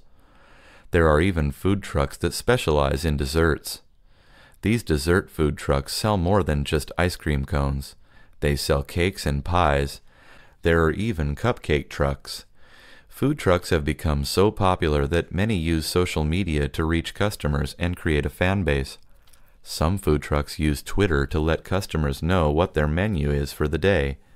Other food trucks use Facebook to let customers know on what corner they will be parked. These clean food trucks with their gourmet food and large fan base are not a bargain anymore, though. Rarely can you get a meal from a food truck for less than $10. Some people think the price is worth the quality. Others just bring sandwiches from home. Nelson Mandela was a South African anti-apartheid activist and human rights advocate whose life had a profound effect on American culture. Mandela served as president of South Africa from 1994 through 1999, but his story began decades earlier. His life's work was to bring South Africa into mainstream 20th century thinking by ending apartheid. Apartheid was a system of South African government that was based on racial segregation between the minority white population and the black South Africans. It was a controversial form of government that was in effect from 1948 to 1994 and caused great social turmoil. The system was put into place following World War II, but racial segregation began much earlier in the country. Apartheid separated South Africans by race by placing people into 4 different classifications: white, black, colored, and Indian. Each group had different levels of privilege, with white South Africans being the most favored. From 1960 to 1983, 3.5 million black South Africans were forcibly removed from their homes. In 1970, all non-white politicians were removed from government. Mandela's move to end apartheid began in 1949 when he supported and organized non-violent boycotts, strikes, and civil disobedience. He was arrested and charged with treason in 1956 for his role in the social uprising, and was eventually jailed for 27 years. During this time, most of the countries in the world called for his release and placed trade embargoes against the white regime. The country finally gave in to international pressure and released Mandela. He became an international symbol for peaceful demonstration and for his humanitarian work and perseverance.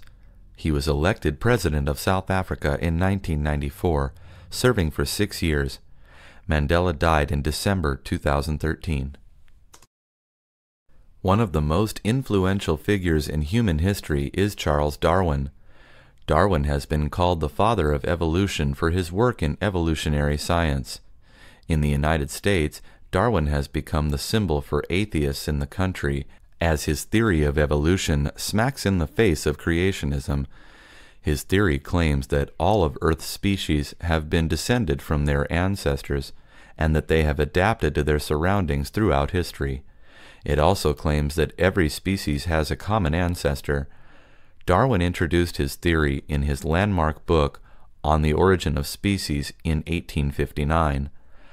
The book has met with suspicion from both the scientific community and the general public, but by the 1870s, his work was beginning to gain mass acceptance. One of his most significant studies came when he sailed with the HMS Beagle, a British sea vessel, to the Galapagos Islands. The islands have been long isolated from the South American mainland and provided him with a unique insight on the process of evolution. When sailing from island to island, Darwin noticed similarities between island species and mainland species. Most were similar in many ways, but some had subtle differences. He also found that the same species had differences from island to island. To Darwin, it was clear that the reason for the slight differences was the individual environment of each island. These islands showed Darwin the evolution process in the making. Darwin has many critics from religious circles.